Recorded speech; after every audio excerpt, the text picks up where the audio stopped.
talkSPORT Sports Update, powered by the Nissan Van range. Commercial vehicles that go the distance for your business. Search Nissan Vans or head to your local Nissan Van centre. I'm Ben Fletcher. Good afternoon. We'll start with some bad news for Manchester United fans with reports Patrick Dorgu's done his hammy. talkSPORT's chief football correspondent Alex Crook has more. The reports are suggesting it could be as much as 10 weeks on the sidelines, which basically rules him out for most of the rest of the season. My sources at United is saying that isn't confirmed yet. They're still waiting for a detailed assessment. Crookie also says those Cole Palmer to Old Trafford rumours are getting louder. Elsewhere, Villa will be without Yuri Tielemans for around 2 months with an ankle injury. Unai Emery's side host Salzburg in the Europa League on Thursday, live on talkSPORT 2. David Moyes admits he's frustrated with his side's form on home soil. Everton were booed at the Hill Dickinson before coming back to draw against Leeds, and Simon Jordan can't get his head around that. You're sitting 10th in the league. Now, I'm not one to suggest to Everton fans they should put up and shut up and get on with it and be grateful for what they've got. But there is an element of put up, shut up, be grateful for what you got. It wasn't so long ago that you had a lot less to be grateful for. Everton are just a single point off the European places. In the meantime, despite that huge win over Liverpool, Lewis Cook has told talkSPORT Bournemouth aren't dreaming about a top 7 finish. Obviously, we've been through a bit of a sticky patch and we've picked up some good results, and it's helped us, it's settled us down a little bit, and hopefully we can build on them. And yeah, top half would be great. I think if we can try and beat the points tally from last year, like I always say, that's a progression. And England were 357 for 3 after their 50 overs in the series-deciding third ODI. Both Joe Root and Harry Brook got unbeaten centuries in Colombo. Live ball-by-ball commentary continues on talkSPORT 2. talkSPORT News. New ice warnings have been issued as Storm Chandra continues to batter the UK, and find out why Sir Idris Elba has been convicted and fined. More from the news team at past. talkSPORT weather with QuickFit. With over 600 centres across the UK, most of which open 7 days a week, we're always there when you need us. QuickFit. Drive away happy every time. A day for the Ducks, as my old nan would say. Heavy rain and strong winds for most of us this afternoon, brightening up in the southwest.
This is Paul Hawksbee and Andy Jacobs with you through until 4 here on talkSPORT. Where this afternoon, Andy, please tell us.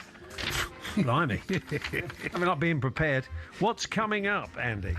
Coming up over the next 3 hours. Yeah, 3 days. We've written next 3, that's it. Stuart Okay. Pearce talks us... I knew it was 3 hours, though.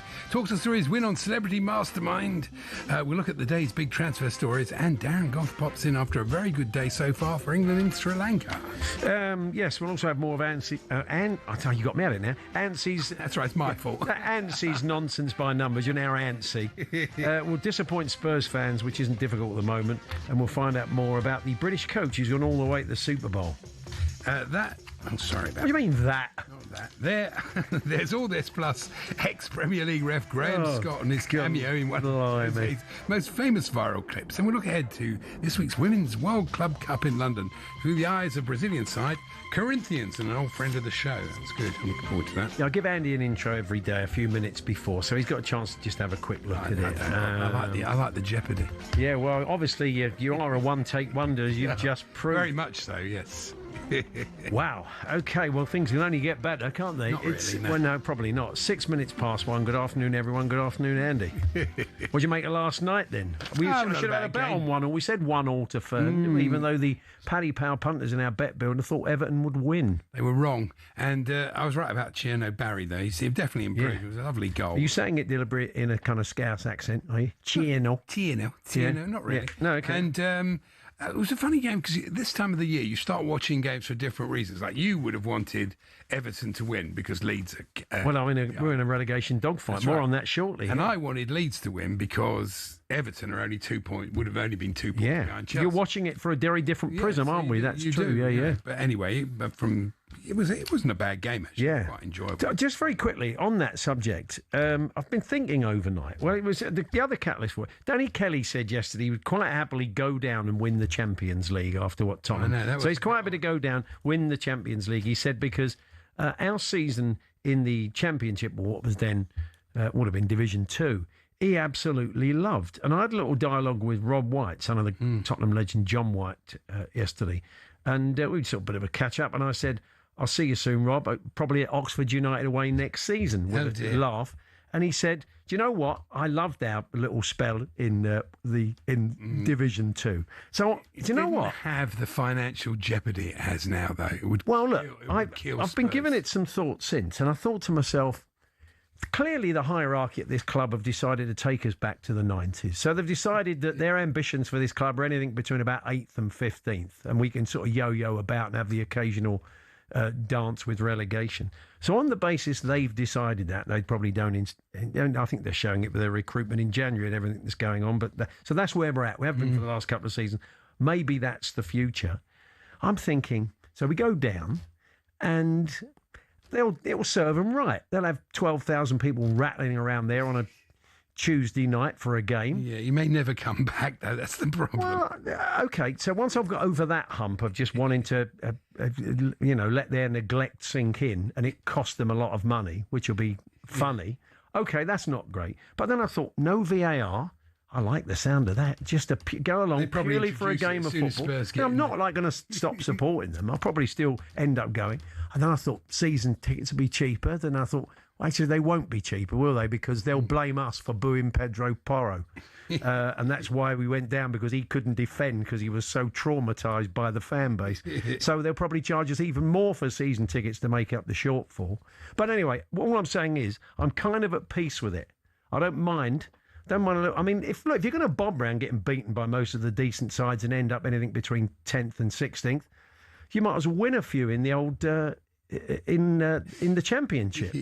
I'm at peace with it, Andy. Oh yeah, right. Yeah, I think a lot of fans wouldn't be. I think it'd be an absolute disaster for Spurs to go down. But there we go. Well, what to stay up and do what? To stay up and be mediocre To try forever? and rebuild and try and build on what. What they've under got. this lot?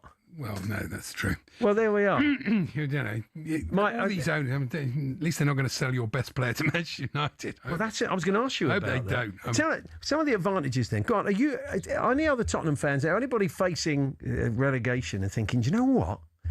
I'm at peace with it. If you want to tell us some of the other advantages of being a division down, talksport.com, text 1889, tweet TSH and J. 03717223344. I just think it's a flyer. This is I the do. Cole Palmer story that they were talking about. I think what happens is one person says it and then everybody builds on it and everybody comments on it. Salem, is it? Yeah. It's like everybody that. gets a bit. It's just. Let's see. Look, it might happen. I can't see it at the moment, but it's not going to happen in January, is it? No, of course it's not. Well, he's not fit. No. And United haven't got 100 million because that's what it's going to take to get him. You're not going to get him for 40 million, are you? So between 80 and 100 million. So you think sell Fernandes in the summer? You think they might get their money? Well, if they can get that sort of money for Fernandes, and then was it Martin Samuel? Someone in the paper the other day was saying. I mean, if you're that homesick, I mean, he's got a private jet, hasn't he? Well, he could certainly have one, couldn't he? Could he fly himself home in 20 minutes? Nobody knows, unless you speak to the player, unless he comes out and says something. Who knows? Yeah, it becomes a lot more difficult to keep a player if they say, look, this is about lifestyle. I just want to go home. I want to go back to Manchester. Yeah, maybe, but we'll see. Yeah. But look, they've done all right without him this season, so they're not quite as reliant on him as they were in the last 2 years. But you wouldn't want him to go. What you want to see is his best form.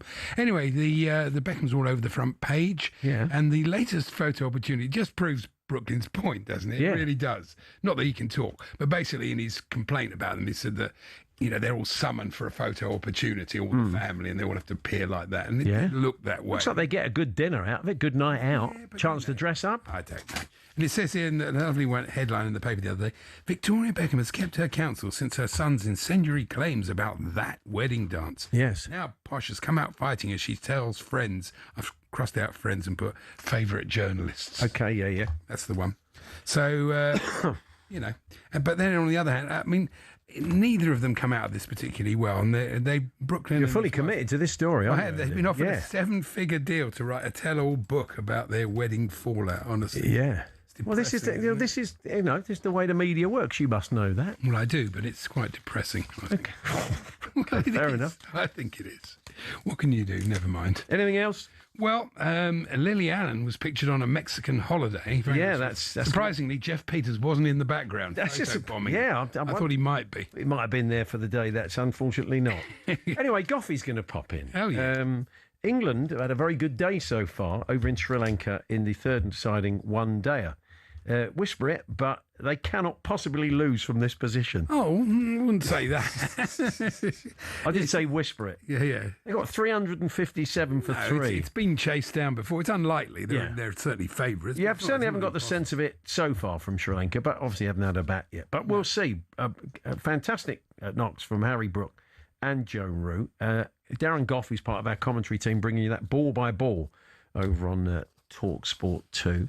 And he's going to pop in, see us very, very shortly, and we'll kind of reflect on the morning. He'll be chuff Harry Brook, a man he knows pretty well. And that's what infuriates us so much, because we know how brilliant he is. Yeah, when he plays with a bit of sense like he has in the last innings, he looks great. And when he goes mad at the end of the innings, he's irresistible once he's really got some runs behind him. He's a fabulous player. I mean, he is. Adrian has been in touch, Adrian Durham, and he says, when we were bottom at the start of November, part of me wanted Posh to go down because it would give us more chance of winning a league title, which is something I've never seen my team do. Team, where's it gone? This is my team do since I started supporting them in the 70s. But now we're 4 points off the playoffs. I'm reconciled with at least staying up. I mean, look, my tongue is slightly in my cheek when I say that, but I mean, would it be the absolute disaster? It might be. I mean, after the initial bants of, you've gone down, I'm thinking... Well, look, I mean, River Plate went down in Argentina. Big clubs do go down. Yeah. But it's, these days, it's harder to get back because it's a really difficult league, and it would affect, you'd lose a lot of your best players. It would be a disaster for You realise I don't really want to go down. No, but the point is, honestly. I've looked at the upside on it. I've looked at the upside of going down. So let's have the upsides of going down. Please do sell us. What have we got? I would be very happy for Spurs to go down.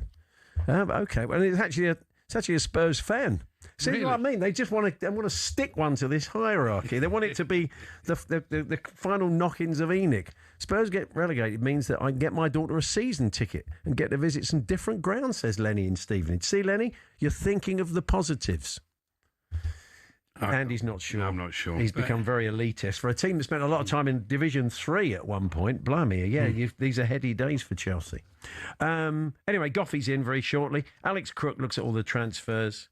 Rafi Honigstein will join us as well. We're going to talk about a possible World Cup boycott. Unlikely. Seems unlikely. And but indeed, you never know. There's whispers of it in Germany. Harry Kane's next move as well. It looks like he's going to sign a new contract. Yeah, I don't think he's going anywhere, is he? No, I don't think he's ever coming back to the Premier League. I'll put that theory to Raf a little bit later on. So that's your first hour. Johnny Nelson joins us. Stuart Pearce won Celebrity Mastermind last night. He'll talk us through his victory. That's all to come. We're here with our good friends at Tool Station. Stay one step ahead, whatever the job. Next stop, Tool Station.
Well, there you go. England have won the toss. Well, guess what? They're batting first. He goes on the reverse once again, hits to cover and is out. And he goes, and Reynolds has slapped it straight to mid-wicket, and England have given away another wicket. Here he is again, and Root goes towards mid-wicket, and he's going to get 6. 4 fours in the over, and Joe Root just continues on his merry, merry way. Rook on strike, tossing it up, and he hits it high, and it's cleared the ropes. It's 6. Don't toss it up to him, and that's the 100. What an innings! We were talking about a masterclass, and that's exactly what we've seen. Congratulations to Joe Root. Brilliant 100 from England's greatest of all time in all formats. And oh my goodness, that's 6. That is 6. Rook hits it square and down to the boundary.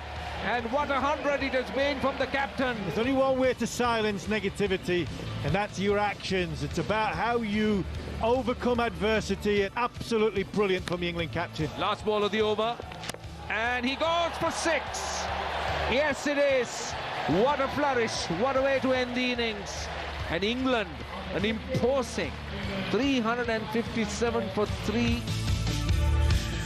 Yes, that's how it all unfolded earlier on today, live on talkSPORT 2. Before we chat to Darren Gough, Sam Allard's watching throughout the afternoon for us. Sri Lanka are out there now, trying to take that total on. How are they getting on, Sam? 12 without loss into the third over. Jamie Overton and Sam Curran taking the new ball for England. We've just seen the first 6, and it comes off the bowling of Jamie Overton, a little bit short. Nisanka just flicks the ball into the leg side for the first maximum. Jamie Overton's first over was an expensive one. Sri Lanka taking 11 from it. Misara, the left-hander, with a good shot through cover point. There was another boundary off a thick edge which went wide off slip for 4. Sri Lanka are going to have to produce something pretty remarkable here to get even close to England's massive total of 357 for 3. But into the third over, and Sri Lanka are now 22 without loss. Overton over pitching once again, and Nisanka drives him back down the ground for a boundary. So Overton 21 runs from 1.5 overs. Sri Lanka 1 ball left of the third over, 22 without loss. Thank you, Sam. Yeah, I don't think this is over. I mean, the pitch looks good to me. Darren Gough is part of our commentary team, bringing you this game, this third and decisive one-dayer in Sri Lanka, ball by ball on talkSPORT 2. Hi, Goughy. Hello. So, I mean, yeah, obviously they're going for it. You were saying that just now. You expected them to, get off to a flyer because it's a big total, isn't it? Yeah, I mean, the way England did it, I think we all thought when you look at the average score on this ground, around 246, it is a used pitch. It was used in the first ODI, so it's had, 5 days off. They're back on it again. We were thinking the way they went, with that partnership of 126 between Root and Bethel, you thought, yeah, they're going to get up around that 270, 280, which would be a really competitive score, good score to get. And then Harriet broke Krumska the crease, and after being for first ball, and then he was watchful for a couple of overs, and then he just took off. I mean, he caught Joe Root up and passed him and got 136 off just 66 balls. And you thought it made the score of 357 almost impossible for Sri Lanka to get. Or have we all misjudged the pitch and it's actually so much better than we all thought?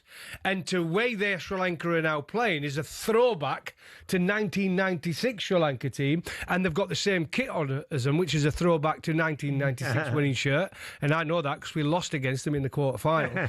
And they've decided to come at England's bowlers. And remember, England have only got 2 seamers, and this could be a definite plan to get the spinners on ASAP. Yeah, absolutely. And Brooke went mad at the end. But it's funny with this pitch because it's right next to the other one that Brooke said was the worst pitch he'd ever played on. Over-exaggeration that was as well. Yeah. But, even so, it's amazing, isn't it, the difference? Just a few feet away, same bit of grass, same everything. So it's strange. But yeah, it should be quite exciting, this, I think. Should be. Well, it has started off well. Yeah. I mean, they're 3.2 overs, 29 without loss. They've taken Overton on, they're taking Curran on as well. So, I mean, it's not the most threatening opening attack we've ever had, is it, really? Well, one criticism, but look, you've got to try. I think both teams have underplayed the seamers. One of the problem is when you're a skipper and you've got 5-6 spinners in your team, it's kind of keeping it fresh. It's all right if you're constantly taking wickets. You can afford to keep changing them around. But when you get a partnership going, like Bethel and Root, which set the platform for Brook to come in and play the way he did. Let's not forget how good Joe Root was here. 111, yes, a little bit run-a-ball kind of innings. But by them playing that way, it then enabled Brook to come in and smash the spinners to all parts, and they had no answer. And they had no seamer to go to, really. The opening bowler bowled, Leonage, bowled 3 overs, none for 7, and never bowled again. Yeah. Brilliant. He never bowled again. They brought Asita Fernando back on. He ended up going for 77. He got smashed his last 2 overs. Yeah. They scored 130 off the last 10 overs, England, which is mad, isn't it, when you consider 13 and over. Yeah, that's another 4 for them. Yeah. So they're 33 now. Well, they are setting off at a lick, aren't they? No, the key will be when the spinners come on. And Adil Rashid's the one, isn't he? He always seems to come on and take wickets. And he's got better with age, mate. He's got better with age, and I've known him for such a long time. When he made his debut for Yorkshire as a 17-year-old, 16-year-old, mainly a batter who bowled a little bit of rollers. He bowled a lot of googlies. But the way he's developed over the years, and he's now the second highest one-day wicket taker all time, overtook me this trip. So he'll go on to be the highest white ball wicket taker of all time. He's an absolute gun, and the way he's developed over the years and kept himself fit. I mean, it's just a shame when you look at it, but he didn't play more Test cricket. Oh, absolutely. And again, the power of one-day cricket, and it's easier. Let's be honest. You have to bowl 4 overs or 10. If you're a bowler, you know what I mean? There's more money in the game, white ball, and you only have to bowl, you only have to work half as hard. No, it's true. It's absolutely true. And, he made it clear he didn't want to play Test cricket, which is a bit unfortunate, really. Dawson, though, said that today he's come out and said he still would like to play for England Test-wise. Well, he's got a chance. I think he'll be back in. It'll be interesting where they go when they go with a spinner. Do they go back to Bashir? I think he's got to go and play at Derby now. He's signed for Derby. He's got a club now, which is great news for him.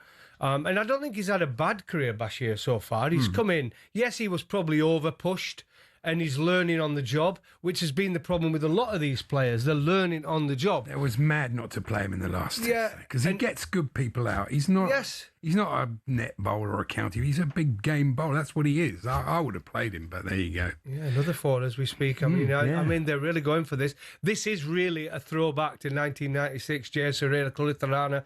It gives me nightmares. It still gives me flashbacks. It really does. I mean, that's how they used to play every single game. He's the coach, isn't he, Jay Surya? Yes, he is. Yeah. When I was one of the coaches for the Lions last year, was it 18 months ago? I can't remember. They came over, didn't they, Sri Lanka, played against the Lions, and that's when he first got the coach's job, interim basis then. Now he is the full-time coach. I think they're another team that are better suited to T20. The way they set up. These 2 players are very exciting, especially Nasanka. We know what he can do. And England, I think, are better set up for 20-over cricket as well, even though they've just smashed 357, which is great because they need to recover. They've lost so many games over the last 12 months, 2 years. They had to improve, and if they get a series victory here, it'll be a successful leg of the winter at last. It looks like it's a long way to go, though. 38 off of 4 overs, and you're going to head back down and bring us commentary this afternoon, Gough. I am back on the private jet over to Sri Lanka. Yes, enjoy the safe journey. Make sure you get your jabs, and we'll see you soon. Cheers, Goughy. Thanks very much. Thanks. You can hear live and exclusive ball-by-ball commentary of the 3rd ODI between Sri Lanka and England on talkSPORT 2 and the talkSPORT Cricket YouTube channel right now. To make sure check out the following on podcast, all the best reaction to the 3rd one-day. Once it's finished, you can head over to the talkSPORT Cricket YouTube channel now. Listen on the talkSPORT app. We'll keep you regularly updated throughout the show this afternoon. Coming up next, we're talking transfers. We'll be chatting to Rafi Honigstein as well, German football expert, Harry Kane's future and World Cup boycotts we're discussing. And later on, Stuart Pearce talks us through his win on last night's Celebrity Mastermind. We're here, of course, with our very good friends at Tool Station. Stay one step ahead, whatever the job. Next stop, Tool Station.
What football ground are you thinking of when someone says this? Really tough place to go. Difficult place to go. Such a tough place to go. It's a tough place to go at the moment. It was a really difficult place to go. But what are the toughest places to go, really? We've had a look.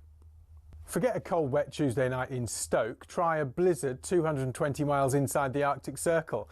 When Chelsea lost at Tromsø in Norway in the Cup Winners' Cup, a massive snowstorm hit at half-time. These two boys and their brooms were absolutely no match for it. We're staying in Scandinavia for Scotland's toughest away day, on the side of a cliff in the Faroe Islands in Euro 2000 qualifying.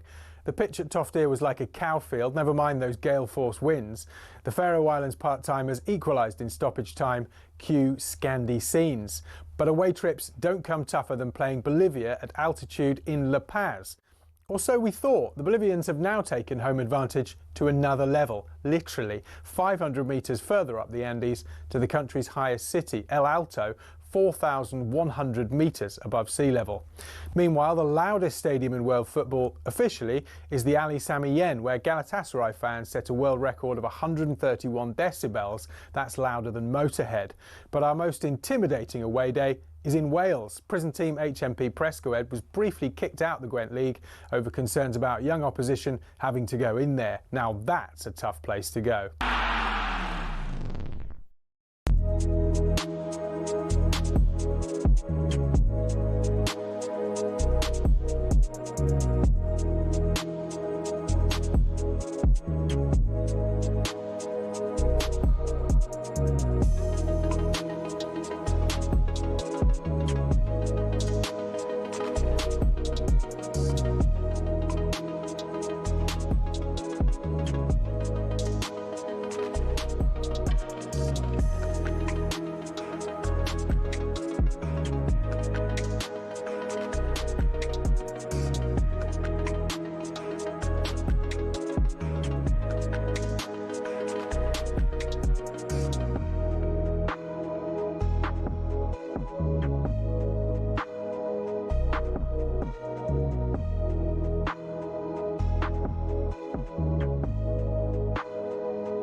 Transfer window. Breaking news on talkSPORT with Intuit QuickBooks. Tackle your self-assessment with Intuit QuickBooks. Search QuickBooks to find out more. Just before we take a look at what's going on in the transfer market, Alex Crook and Intuit QuickBooks, let's check in with Sam Ellard, where England have taken a wicket. Yeah, 53 for one into the sixth. Will Jacks into the attack, and with his first ball, he gets Misara. Not his best delivery. It was short, it was wide. The left-hander opening batsman rocks onto the back foot and cuts the ball to Rayan Ahmed at backward point. He goes for 22. Nissanka unbeaten on 26. Kusal Mendes has just come to the crease. Into the sixth over, Sri Lanka 53 for one. Thank you very much, Sam. So, yes, let's look at the transfer market. Alex Crook is with us. His transfer notebook is out today. Hi, Crookie. Good morning. Good afternoon. Good afternoon. That's all right. He doesn't know what day it is. Doesn't always. It was transfer deadline week. He's going to be like this all week. Sleeping bag, sleeping in the garden. I don't know why. It wouldn't make any sense, would it? But anyway, Douglas Luiz, you have a bit of news. Yeah, good news, I think, as far as Aston Villa are concerned, because obviously they've lost Boubacar Kamara for the rest of the season. John McGinn is going to be out for a few weeks as well. And now we heard this morning that Yuri Tillemans could miss the next couple of months. So all of a sudden, what looked a really strong area of the team in midfield is somewhat depleted. Douglas Luiz has been on loan from Juventus at Nottingham Forest. There was talk over the weekend that Chelsea were looking to take over that loan, but he is now Aston Villa bound. I'm told this is a done deal. We're just waiting the formal announcement. Douglas Luiz terminating his loan at the City Ground, returning to his former club, and I'm told there will be a buy option included in the loan as well, significantly less than the 40-odd million that Villa got when they sold him to Juventus. So maybe not a bad piece of business. Yeah, could be good for them. Maybe. I mean, he's been sort of quite off the pace. I mean, if you think Villa got rid of him, Juventus got rid of him, and now Forest have got rid of him. And watching him at Forest, I haven't been particularly impressed. So he looks way off the pace to me. So we'll have to wait and see. But obviously, even Stan's not entirely sure. Yeah, I think there's a couple of Villa fans I've noticed on social media touch underwhelmed. Yeah, I understand that, but I guess this is a reflection of where Aston Villa are when it comes to the financial rules, both in terms of PSR and the sanctions that UEFA put on them as well. There was talk of Ruben Loftus-Cheek. We were talking about him last week, weren't we? Maybe being offered to Aston Villa. So they're having to be quite creative in this window. They've obviously paid money to bring Tammy Abraham back, who scored a lot of goals when he was there first time around. But I feel for Villa because you look at the league table, they're only 4 points off the top of the table after Arsenal's defeat against the mighty Manchester United on Sunday. I'll just get that in there. Yeah, right. But you can't take them seriously as contenders, can you? Because they don't have the squad depth that Arsenal and Manchester City do. And I don't think that's because the owners don't want to spend money. It's because they're being prohibited from doing so. Yeah, this is what happened last year, didn't they? They kind of blew up towards the end of the season because he tends to play the same players all the time when he can. So Tottenham keepers in the news and in featuring in your notebook. Antonin Kinski, who came in from the Czech Republic last year, played his first game against Liverpool in the League Cup, was absolutely fantastic, played brilliantly. Subsequently was something sort of diminishing returns, I think it's fair to say. Now it seems he's being linked to West Ham, along with an option to buy, which I think has raised a few eyebrows amongst the Spurs fans, because they have a great deal of cover in that area. But long-term, Crookie, you're reporting that Spurs will get their eye on someone else in the Premier League to potentially take over from Vicario. Yeah, just on West Ham, I got wind of their interest in Kinski towards the back end of last week, and Tottenham sources played it down. They said to me, well, why would he swap one bench for another? And actually, I think if he goes to West Ham, the idea would be that he plays for the rest of the season, because I know it's been an area of the team that Nuno has been concerned about. I don't see him as an upgrade. I don't see him as an upgrade on Areola. I really don't. No, I mean, I think I don't know if he's ready to be thrown in to certainly a relegation battle, unless they've spotted something we haven't in the few games he's played. Yeah, it's a big ask, isn't it? But they're going to have to do a bit of legwork and a bit of moving pieces around in order to sign him on loan, because they've already got Igor on loan from Brighton. That hasn't worked out at all. If you go back to the last day of the January window, him going there and not Crystal Palace actually scuppered Mark Gay going to Liverpool. And obviously Liverpool have lost out because he's now at Manchester City, Mark Gay. But I think the idea would be they want a couple of loans, Kinski being one. They're in for Axel Disasi at Chelsea as well, but they can't sign them both on loan all the time that Igor is taking up one of those domestic loan spots. So a bit of work to be done. But on Tottenham, keen to get your view on this, Paul. Robin Roos, for me, has been one of the signings of the season at Sunderland. 7 clean sheets in the Premier League. Only Martin Dubravka down at Burnley has made more saves. They only paid 11 million quid there or thereabouts, Sunderland. So what a bargain as well when they signed him in the summer. And I'm told, yes, very much he's on Tottenham's radar, because Vicario is potentially heading back to Italy to join Inter Milan in the summer. Yeah, that. There've been a few reports. I mean, I think generally there is a feeling amongst a lot of Tottenham fans that that we need an upgrade on Vicario. He's just too erratic. The distribution is really hit and miss. I don't think he instills a great deal of confidence in his back four at times. He's it's the old fantastic shot stopper, but that's not enough anymore, really. And I think maybe it could suit him to go home. And I think Spurs could do with an upgrade, to be honest, long term. Although if we're in the Championship, he may not want to come to us, Roofs. That's the problem. I don't think you're going to be in the Championship, but I feel a bit for Sunderland because we've seen this, haven't we, where a team comes up, they do really well. Bigger clubs start to pay attention to their players. I'm looking at Siddiqui as well, who's been linked with Manchester United. You can see the fit there. I wonder if a big club might come in for Granit Xhaka as well, because he's been an absolute revelation, hasn't he? Yeah, true. I wanted to ask you about Colin Wani. There's a few reports that he could be, that Juve and PSG are unhappy about doing business together at the moment, but Juventus would like him back. It's not really happened for him at Tottenham so far. He doesn't look like his heart's in it. I mean, could you see that happening? It all feels a bit too convenient, really, in the short space of time they got left. I was going to say it's time running out, isn't it, for any teams to get these deals done? But they seem to find a way. 7 o'clock, is worth pointing out, is when the window closes on Monday, so maybe a bit earlier than we've been accustomed to in recent years as well.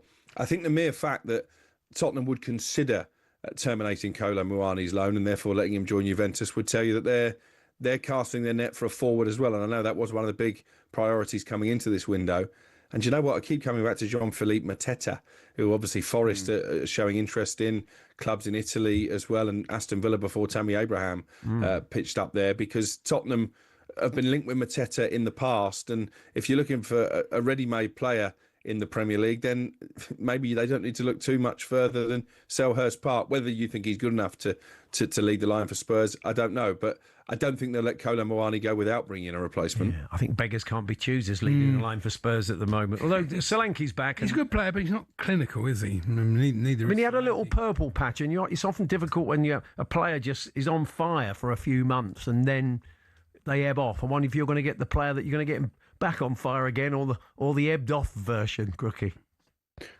Well, his career has fluctuated, hasn't it, quite a bit at Palace? Because I remember the Palace fans weren't sold on him in his first couple of seasons. He did really well last year under Oliver Glasner, and has done okay this year. Not too many players in the Premier League have scored more than him, but he misses big chances, doesn't he? I mean, against Chelsea at the weekend, he gets put through one-on-one.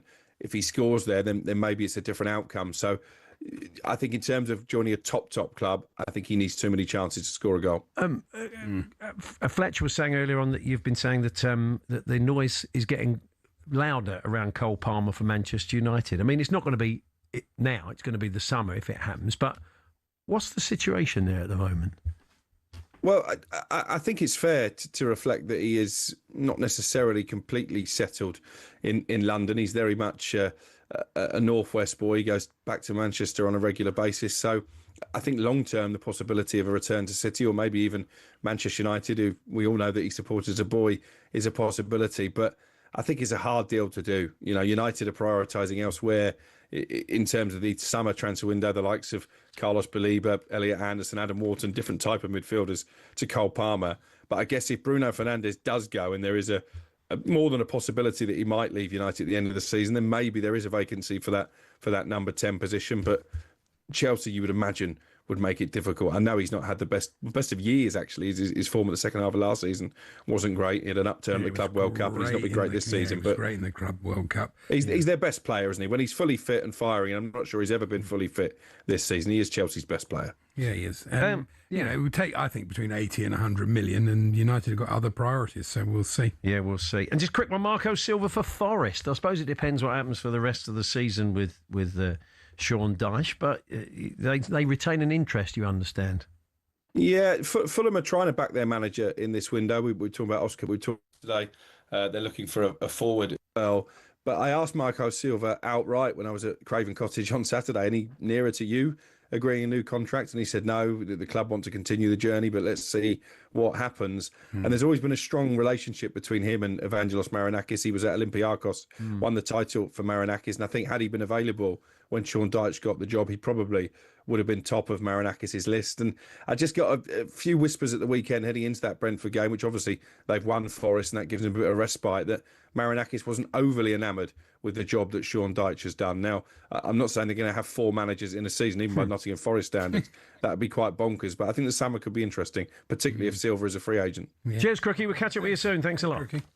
Cheers, guys. Alex Crook, our chief football correspondent. Alex Crook's transfer notebook at talksport.com. We're going to have the old transfer ticker there, keeping you updated with everything that's going on in the transfer market. The window closes next Monday, as the Crookie said, at 7 o'clock. Another wicket for England in the third and deciding one-dayer, which is live over on talkSPORT 2 currently. But Sam Ellard keeping us updated. Yeah, this is plenty of fun. Into the 8th over. Sri Lanka have 85 runs on the board already. The current run rate is over 11 runs and over. When England were batting at the start of their 8th over, they had 21 runs on the board. So run rate-wise, Sri Lanka are going nicely, but they've just lost their second wicket. Kusal Mendes raced to 20 off 8 balls. Jamie Overton came back into the attack, bowled a 4-ball that Kusal Mendes looked to hit over mid-off, but all he could do was pick out the England captain, Harry Brook. Pathum Nissanka is basically trying to hit every single ball for 6. He's faced 20 balls, already got 42 runs to his name, hitting 5 4s and 6-2. Sri Lanka in the power play looking to get ahead of the run rate. They're doing that, but they've got to make sure they keep wickets intact as this innings goes on. So Masara goes for 22, Kusal Mendes goes for 20, 8 overs gone. Sri Lanka chasing 358, are 85 for 2.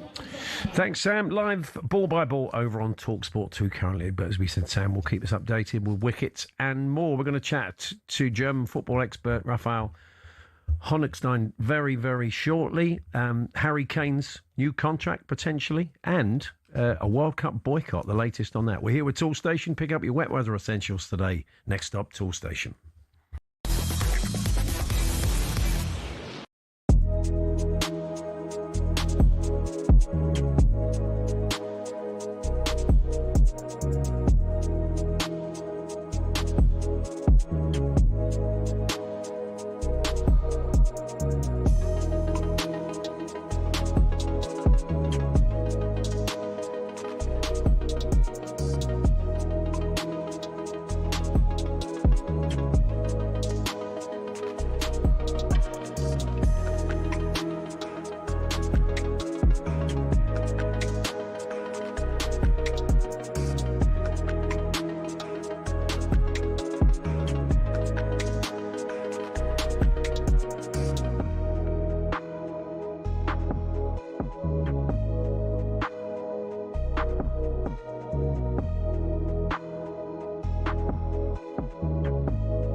Win a trip to South Africa with the Barmy Army on talkSPORT.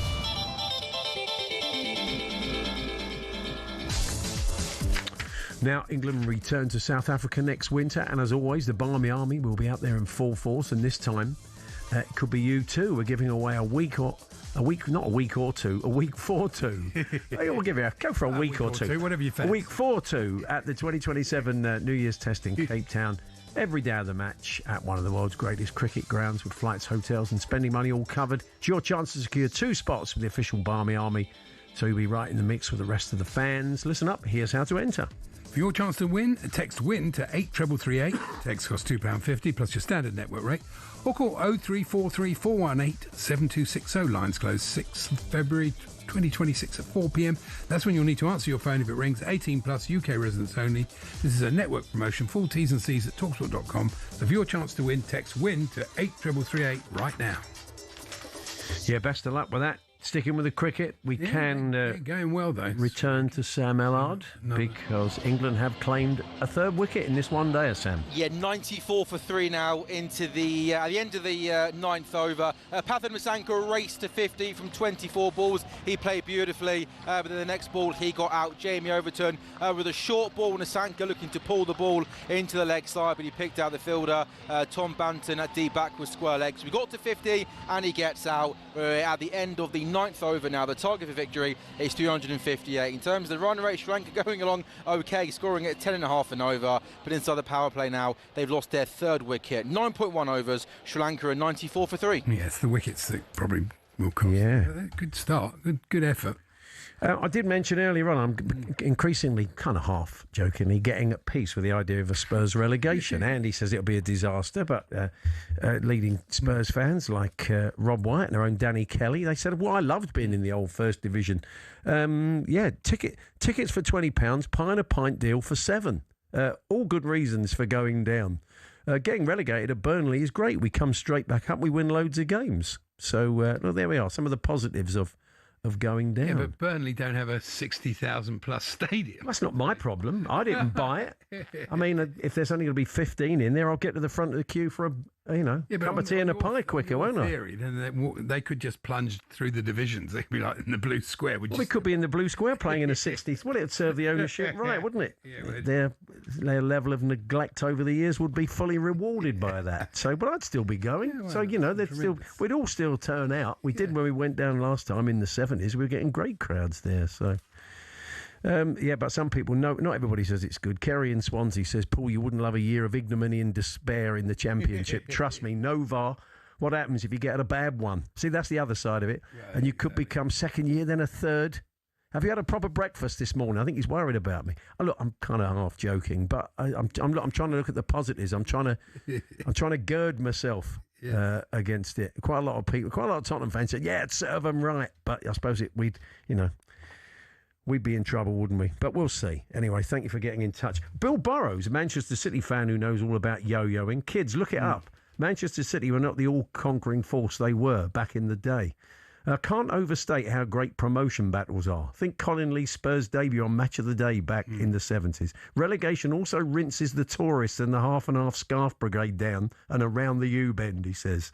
Tricky is bouncing back immediately as downward momentum is very definitely a thing. Yeah. See City, Leeds, Villa, Wolves, etc. Also hurts not fit-for-purpose owners in the pocket, the only thing that drives regime change. And we had a Villa fan saying that, Andy the Villa fan. In hindsight, going down was terrible, but it meant learners sold up. The doctor didn't do much, but we got the owners and we built again. I was kind of relieved when we finally went down as I saw it coming. And that's the problem when, Tottenham, I don't know what they're going to finish, 14th, 13th, 14th, 15th, if, realistically, 17th last year. Yes, they won a trophy. But you start to think, if you keep on like that, in the end, you will go down. That's kind of what happened to Villa. Yeah, I expect it will. But you've got to be careful. Yeah. I don't think they will. I mean, I think it's obvious. The panic's obvious because it is looking a bit. Well, look at even last night. You start to look at the table. There's not much in it. You do. You absolutely do. No question about it. And there's a few P hearts. So there's quite a few P hearts in that team that I would imagine wouldn't fancy looking at the table and thinking, it's all very well being the P heart. Yeah, it's all very well being 17th, like when there's about 2 games left and you're not going down because there's 3 teams worse than you.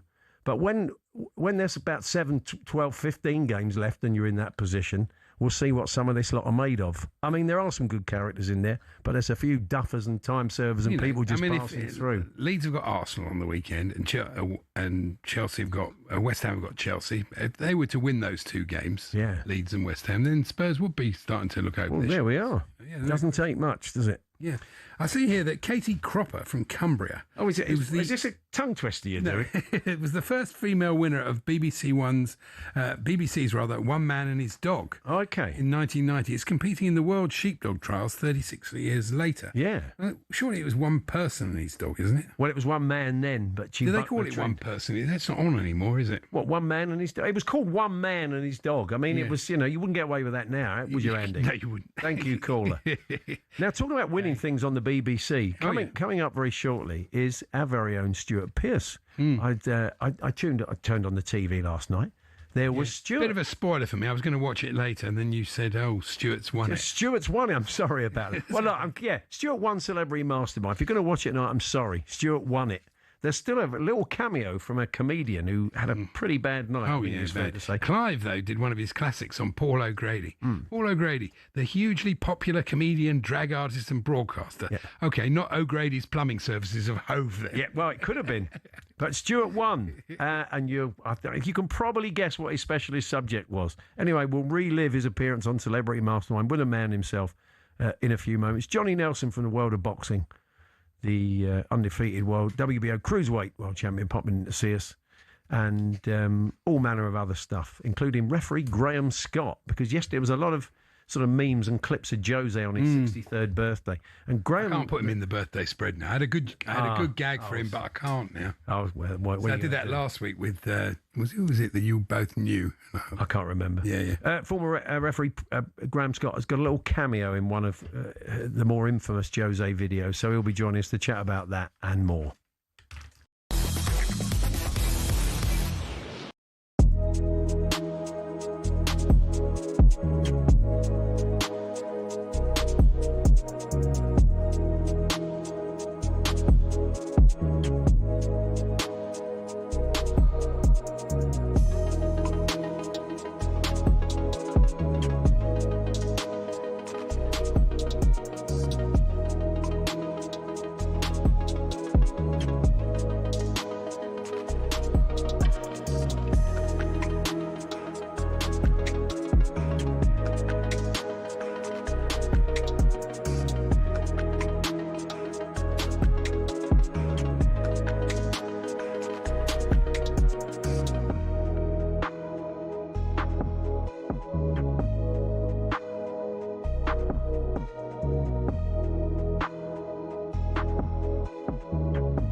Lots more to come between now and 4, and of course we'll keep you in touch with everything that's going on in the Cricket Live. Currently over on talkSPORT 2, but let's get the sports headlines with Ben Fletcher. talkSPORT Sports Update, powered by the Nissan Van range, helping business owners to work better and live better. Search Nissan Vans or head to your local Nissan Van centre. Good afternoon. Informed Patrick Dorgu set for a 10-week spell on the sidelines. The Manchester United winger has a hamstring injury. This, as talkSPORT's chief football correspondent Alex Crook says, those Cole Palmer rumours do seem to be getting louder. I guess if Bruno Fernandes does go at the end of the season, which I would probably say is a 60-40 shout at this moment in time, then maybe there could be space for Cole Palmer. But it's going to take an astronomical offer, isn't it, to persuade Chelsea to cash in on his day, their best player. One move that could be on is Douglas Luiz returning to Villa from Forest. Yuri Tielemans' ankle injury only makes Luiz's return more likely. Villa, by the way, live on talkSPORT 2 on Thursday evening in their Europa League meeting with Salzburg. Pedro Porro and Mickey van der Ven both missed Spurs training today. Romero and Palhinha were involved despite injury scares. Next, as Middlesbrough push for automatic promotion, striker Tommy Conway's got his head down of what he admits would be an unbelievable summer with Scotland. At the end of the day, my form at my club's going to get me to the World Cup. So I've just got to focus on playing for Middlesbrough week in, week out, performing, scoring, assisting, doing my best. And if that gets me to the World Cup, then great. Our Championship coverage returns on Friday night with Bristol City versus Derby on talkSPORT 2, and England will need to defend 357 runs if they're to win the series-deciding ODI in Sri Lanka. Watching for talkSPORT, good afternoon, Sam Ellard. Into the 12th over, Fletch. Sri Lanka 113 for 3. Masara went for 22, Kusal Mendes for 20, and Nisanka raced to 50 from 24 balls before he fell to Jamie Overton. So it's Rathnayaka and Asalanka at the crease. The required run rate has dropped to 6.5 runs and over, so Sri Lanka maybe now can take a few less risks, but they need to keep wickets intact towards the back end of the innings. 12 overs gone, Sri Lanka 113 for 3. Live ball-by-ball commentary continues on talkSPORT 2 and the talkSPORT Cricket YouTube channel.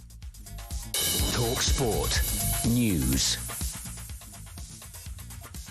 Wind, rain and ice warnings covering much of the UK as Storm Chandra continues to wreak havoc, and Britain can no longer rely on the US as an ally, apparently. More from the news team at past. talkSPORT weather with QuickFit. Come rain or shine, we've got your electric car covered with 400 EV ready centres, so you can drive away happy every time. Heavy rain and strong winds for most of us this afternoon, but brightening up in the southwest.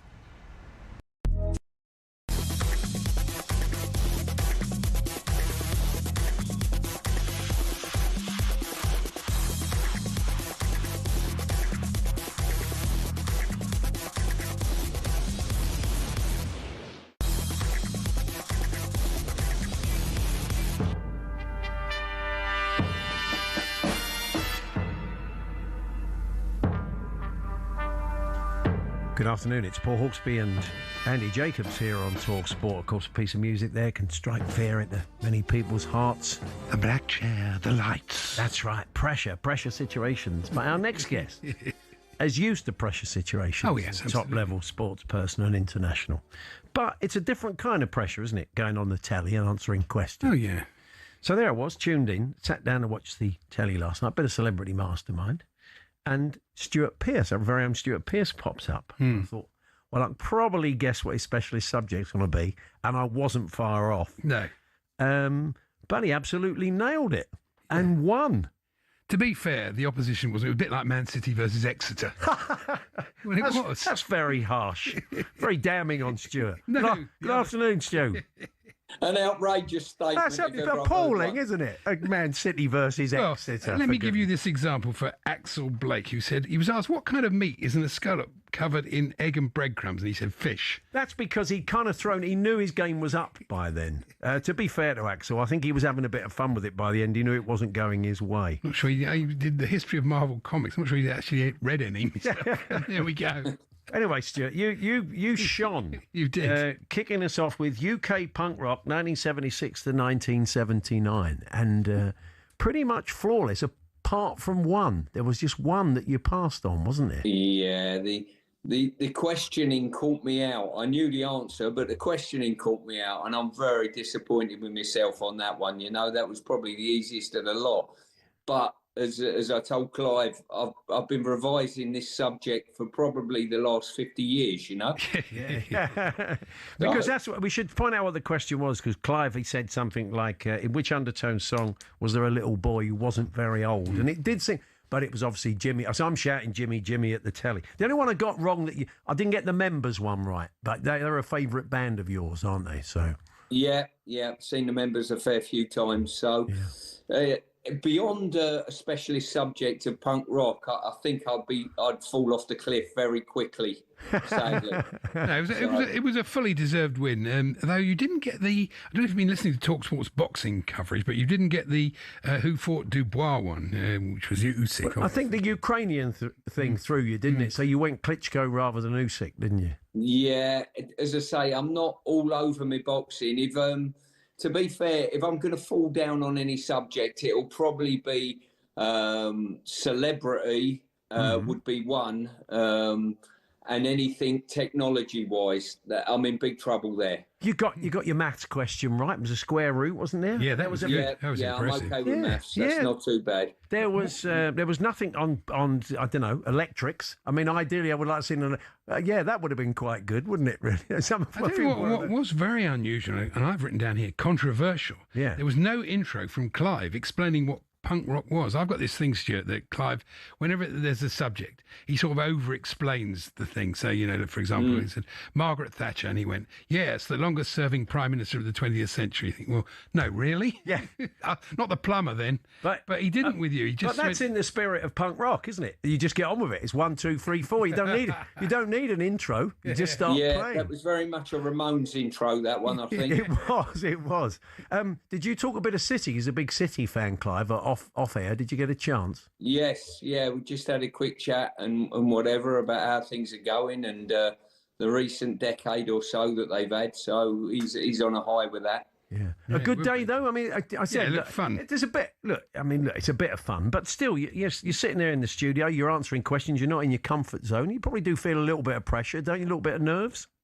Yeah, without a doubt you do. You don't want to go out there and bomb if you can help it. But there's not too many shows I overly want to go on. I done Tipping Point about a year. Well, in fact, it was the last game of the season. We were walking round doing a lap of honour at Upton Park. And Ben Shepherd was walking round with us, done a bit of a sort of farewell to Mark Noble. So I saddled up alongside him and I said, get me on the show, fella, will you? So that was one. And to be fair, I've been chasing talkSPORT. I was down to do it when we went to, in 2022, when we ended up going to Qatar for the World Cup. Right. So I couldn't do it then. So probably... Yeah, not too many of the others I quite fancy doing, but I quite enjoyed doing those two. And some nice money made for your charity. Just tell who you're playing for, Stuart. Remind us. Yeah, I was doing it for the hearing dogs for the deaf. Basically, they train dogs up for people that are either hard of hearing or deaf, because if you're sat at home and the doorbell goes or the phone goes or an alarm goes off, you can't hear it. Dogs get trained to come and alert their owners that something's happened. And Carol, my wife, she works they've got a restaurant near us over at Saunderton, and she works in there. So it's something quite close to us. Fantastic. And and the trophy, where's it sitting pride of place at the moment? It's in the living room on the side. So lovely. Brilliant. Along all the football, that's fantastic. What a great, well done. Because I mean, it was great to get 18 and win it. Good score. People should go and check it out, certainly. Well, even though it was only against Exeter by all accounts, you know what I mean? I've passed your kind regards on to the other 3 Exeter players on the day. Now, you're on duty for us tomorrow night. It's going to be an interesting night in the Champions League, isn't it? Mad, isn't it? You're doing PSG Newcastle alongside Adrian and Jim and keeping us updated on all the other games. But, I mean, there's so many teams on 13, including PSG and Newcastle, and everybody just wants to avoid what our old mate Danny Kelly calls the punishment round. You don't those extra couple of games, especially when you're already in the box seat. You want to stay there, but, you know, It worked all right for PSG last year, though, didn't it? It did, but it's just, I mean, for a club like Newcastle, or a bit stretched maybe, they don't need a couple more matches at the moment, do they? No, they certainly don't. I think this new format's been brilliant for the competition, I've got to say. It's kept everything bubbling along. Normally, when we get to this stage of the competition and everything's probably normally done. But because of the new format, there's a bit of jeopardy, and probably the game we've got, the PSG Newcastle, it's either or, to be honest with you. I think whoever loses that, or potentially if it's a draw, both of them might drop out of that top 8 situation. Yeah. We've also got Chelsea-Napoli, or Napoli-Chelsea over on talkSPORT too. And interesting game. I mean, yeah, it's tough. I mean, Napoli got a lot of problems. They've got a lot of injuries. Conte isn't great in Europe, but away trips to Italy in the Champions League are not easy. They're not for anybody. So, if Chelsea win, that will be a great performance. Yeah. It's going to be a very, very interesting night. So we'll see how it all shakes down. And so we're going to keep you in touch of all the goals that they go in. Just very quickly, Stuart, I want to get your take on what's going on with the title. You're a man with City connections, of course. Yeah. But I mean, Villa are in the frame. Whatever Emery says, you can't rule them out. I mean, how are you viewing what's going on with Arsenal? Just a bit of a wobble, or something potentially more terminal than that? No, just a wobble. I think they've done very little wrong, personally. Listen, it was just timing against Manchester United. Changed manager, they come up for air, and they've had 2 brilliant results. And it was probably a bad time to catch United. If that fixture was probably 3 weeks ago, they'd have probably won it comfortably, Arsenal. I still think that they'll win the league comfortably. I'm not seeing a level of consistency from the teams below them, and I include City in that, believe it or not, at this moment in time, that is going to end up going past them and picking the title up. I still think Arsenal are more than favourites for the division. Yeah, I agree with that. And Villa have got a lot of injuries as well. So, yeah. They've both done well, though, to keep pace with them. Absolutely. Well done, Stuart. Congratulations again. We'll hear from you tomorrow night. Thanks a lot. Thanks, gents. Good to talk to you. Take care. There's Stuart Pearce, winner of Celebrity Mastermind yesterday evening. Go and check it out if you want to watch Stuart in action. We're going to be talking a bit of NFL next. We now know the 2 Super Bowl teams, and it's a really interesting couple of little sidebars around Super Bowl. And a Brit who's gone all the way to the Super Bowl coach. It is quite a great story, this. Johnny Nelson's going to pop in and see us from the world of boxing later on. And it's the FIFA Women's World Club Cup in London this week, being played at Brentford and at the Emirates. And we're going to be joined by a representative of SC Corinthians Paulista, the Brazilian side, and Chris Watney from Corinthian Casuals. And looking at the link-up, this is the UK side that the Corinthians were sort of born from all those years ago in Brazil. But they're going to be popping in to see us to tell us more a little bit later on. We're here, as always, with our friends at Toolstation. Gear up for those darker nights with electrical and lighting offers. Next stop, Toolstation.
No, not the big build-up for Sam Millar. We're going to be talking NFL next. But, I mean, I think we'd love that music every time there was a wicket, but sadly not. But we can return and find out more about Sri Lanka's fourth wicket in that one-dayer, Sam. I could get used to that, Paul. Sri Lanka 133 for 4 into the 17th over. They do say the bat balls in white ball cricket can get you wickets, and Adil Rashid has just done that. Bowling to Sri Lanka, it's a drag down, not a good delivery, and perhaps the left-hander just had a little bit too much time to decide what he's going to do. He rocked onto the back foot and slapped the ball straight to Harry Brook, a short mid-wicket, who takes the good catch. So he goes for 13. We're into the 17th over. Sri Lanka have got 134 runs on the board. At this stage of the England innings, England had 65 runs on the board. So Sri Lanka are scoring quickly, but they've got to stop losing wickets. Rathnayaka and Linage are at the crease at the moment, looking to build a partnership. The target for victory, 358 into the 17th over. Sri Lanka 135 for 4. Thanks very much, Sam. It's live ball by ball currently over on talkSPORT 2 if you want to follow that. But we will keep you in touch, of course, throughout the afternoon. But yes, we are going to talk NFL. We now have the two teams that will be contesting the Super Bowl. Seahawks v the Patriots. And we're delighted to say Neil Reynolds has popped in to see us, who you'll know from Sky, of course, their NFL presenter. Hi, Neil. Hello, fellas. Thanks for having me. Yeah. Busy time of year. It's been a good season, isn't it? It's been a crazy season. It's been fantastic when you think about both these teams who are in the Super Bowl weren't even in the playoffs last year. I think it's the season of the turnaround. New England won just 4 games last season, got Mike Vrabel in as head coach, Drake May coming along at quarterback. Now they're back in the Super Bowl. Jacksonville were last in their division, or 4 wins last year. They won their division. Bears won 5 games last year, won their division. So it may feel like a very familiar tale. The New England Patriots are back in the Super Bowl, but it has been, quite a remarkable turnaround. But the Seahawks are big favourites, though, aren't they? Yeah, I think Seattle are getting up ahead of steam now. That game against the Rams in the NFC Championship game, the Super Bowl semi-final, if you will, I feel like the winner of that game was going to be the favourite. They smashed the 49ers the week before.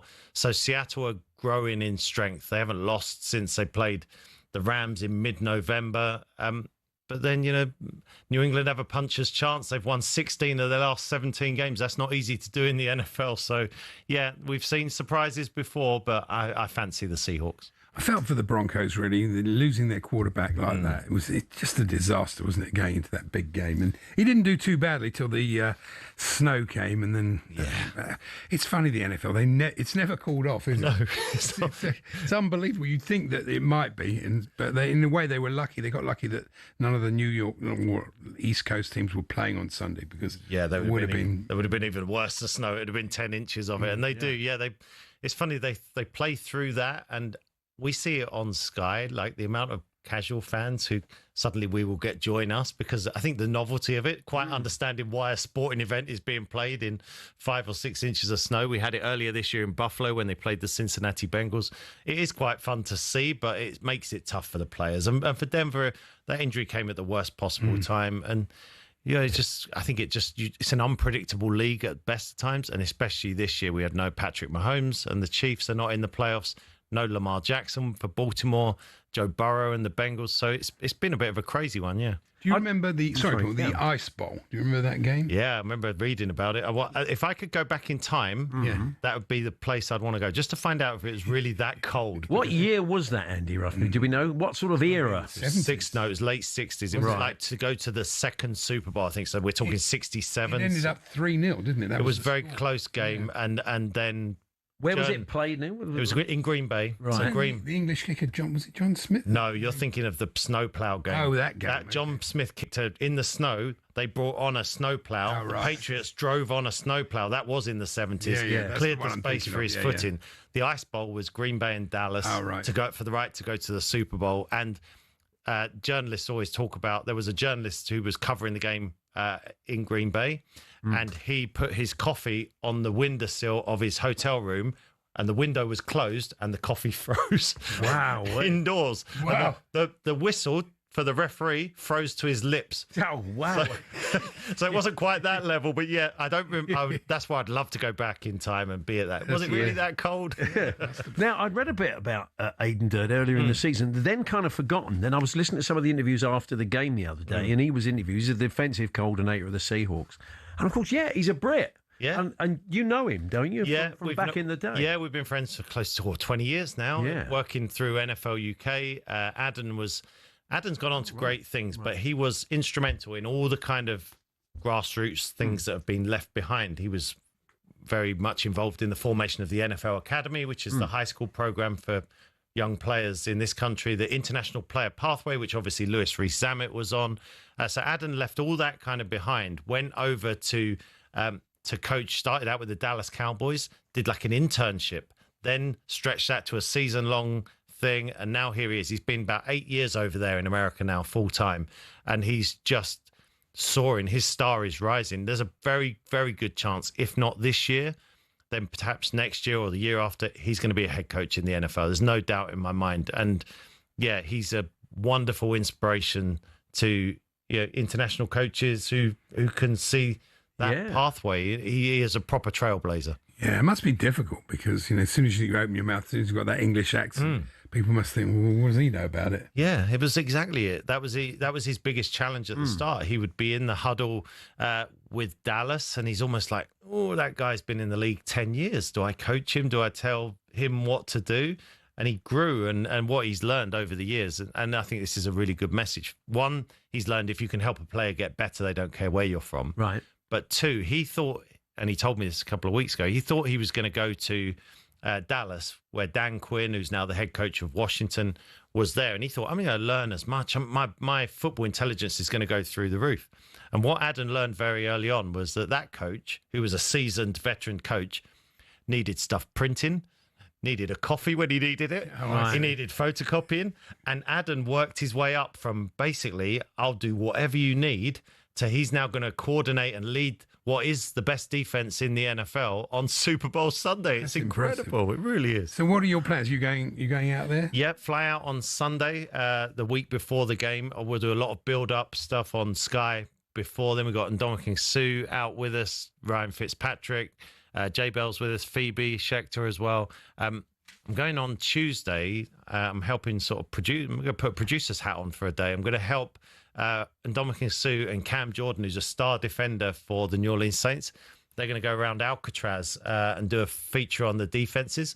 We're going to get a private charter over to Alcatraz 6 o'clock in the morning before it opens to the public, film all that. And then I'll be with the teams, definitely looking to catch up with Adam as well.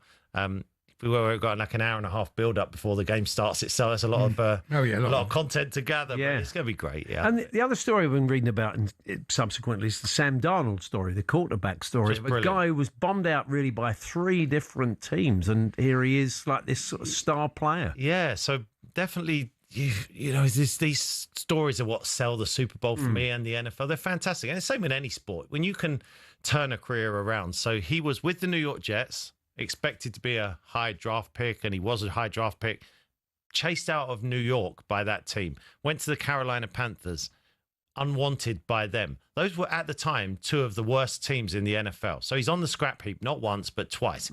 Goes to San Francisco, sits the entire season on the bench. So that's another team he doesn't kind of connect with. They've got Brock Purdy, so they don't need Sam Darnold. Goes to Minnesota as a backup. JJ McCarthy gets injured. Sam Darnold wins 14 of 17 games, takes them to the playoffs. What do they do this coming season? Minnesota go back to JJ McCarthy. So Sam Darnold's on his way again, and now here he is. So, he's been thrown on that scrap heap quite a few times. To have that resiliency to come back, and now he's going to be on the biggest of stages. Brilliant. Amazing. Well, safe journey. I'm sure we'll hear from you out there. Thanks very much, Neil. Thanks for coming always a in. pleasure. And your book, I was enjoying your book. It was an introduction in a lot of ways to the world of the NFL. That's last time I was in. Yeah. So that's still available. Yep, still available out there. Yeah, Fans Guide to the NFL. So thank you for that, for the plug. But yeah, no, I enjoyed writing it. I enjoy writing, and I'm gonna try and do a few more. I think. Excellent. Also, that book, by the way, just final finish. Yeah. That was, when did that come out? In September. Since then, there's already been 10 new head coach openings. So I think I'm going to have to update it. Yeah, definitely. Things move fast. Okay. So there we are. That's Neil Reynolds there from Sky. The Super Bowl less than 2 weeks away. talkSPORT will be live from the West Coast, bringing you all the action as the Patriots take on the Seahawks for the Vince Lombardi Trophy. Our team will be on the ground in San Francisco next week, bringing you all the pre-game buzz, the big interviews, etc. And then, of course, we'll have the live play-by-play on the 8th of February. From the stadium. You'll be able to watch our commentary team calling the action live on the talkSPORT YouTube channel. We bring the NFL season to a close. The Patriots v the Seahawks, Super Bowl 60 live on talkSPORT, Sunday the 8th of Feb from 11 p.m.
David Moyes admits it's better at Everton's away games right now. We need to get back to winning ways here, but we started here very well.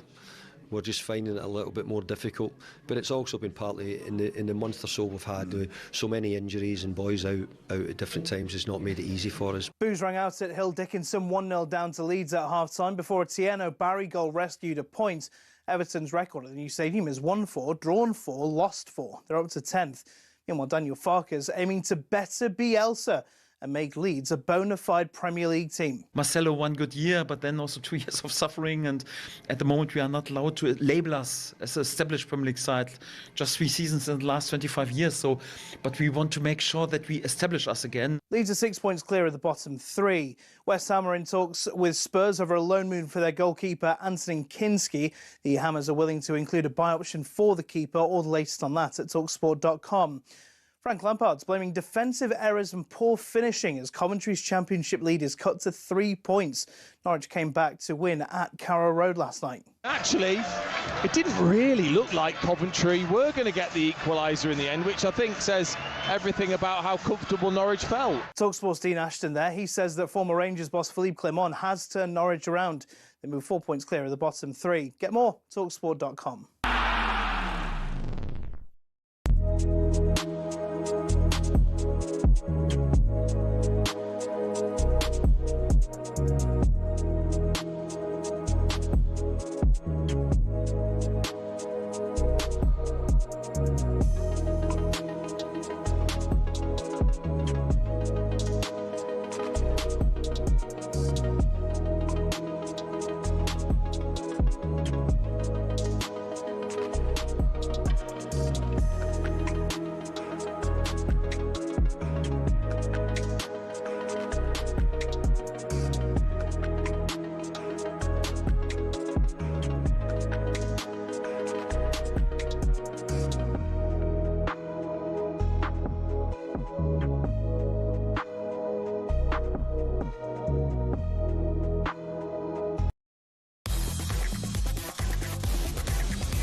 Good afternoon, Paul Hawksbee and Andy Jacobs here on talkSPORT. Joining us now in the studio, the undefeated world cruiserweight champion and pundit, of course, friend of the show, Johnny Nelson. Good to see you, Johnny. Nice to be back in the Thanks house. for popping in.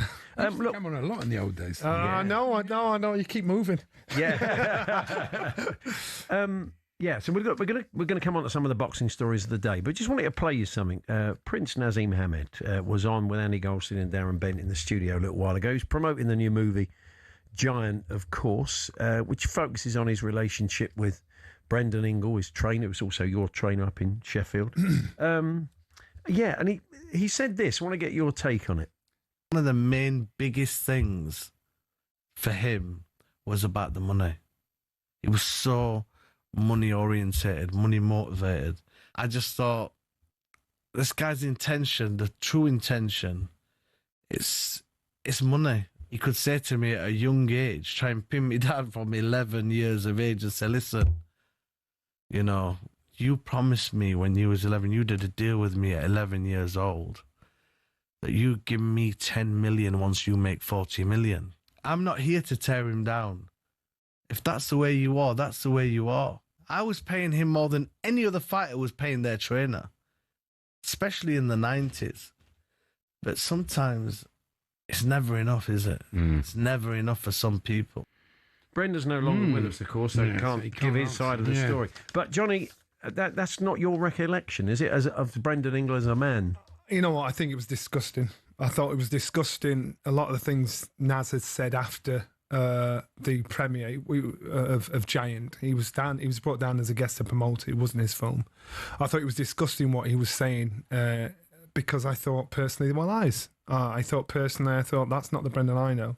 I thought a story is told and how he told the story was so.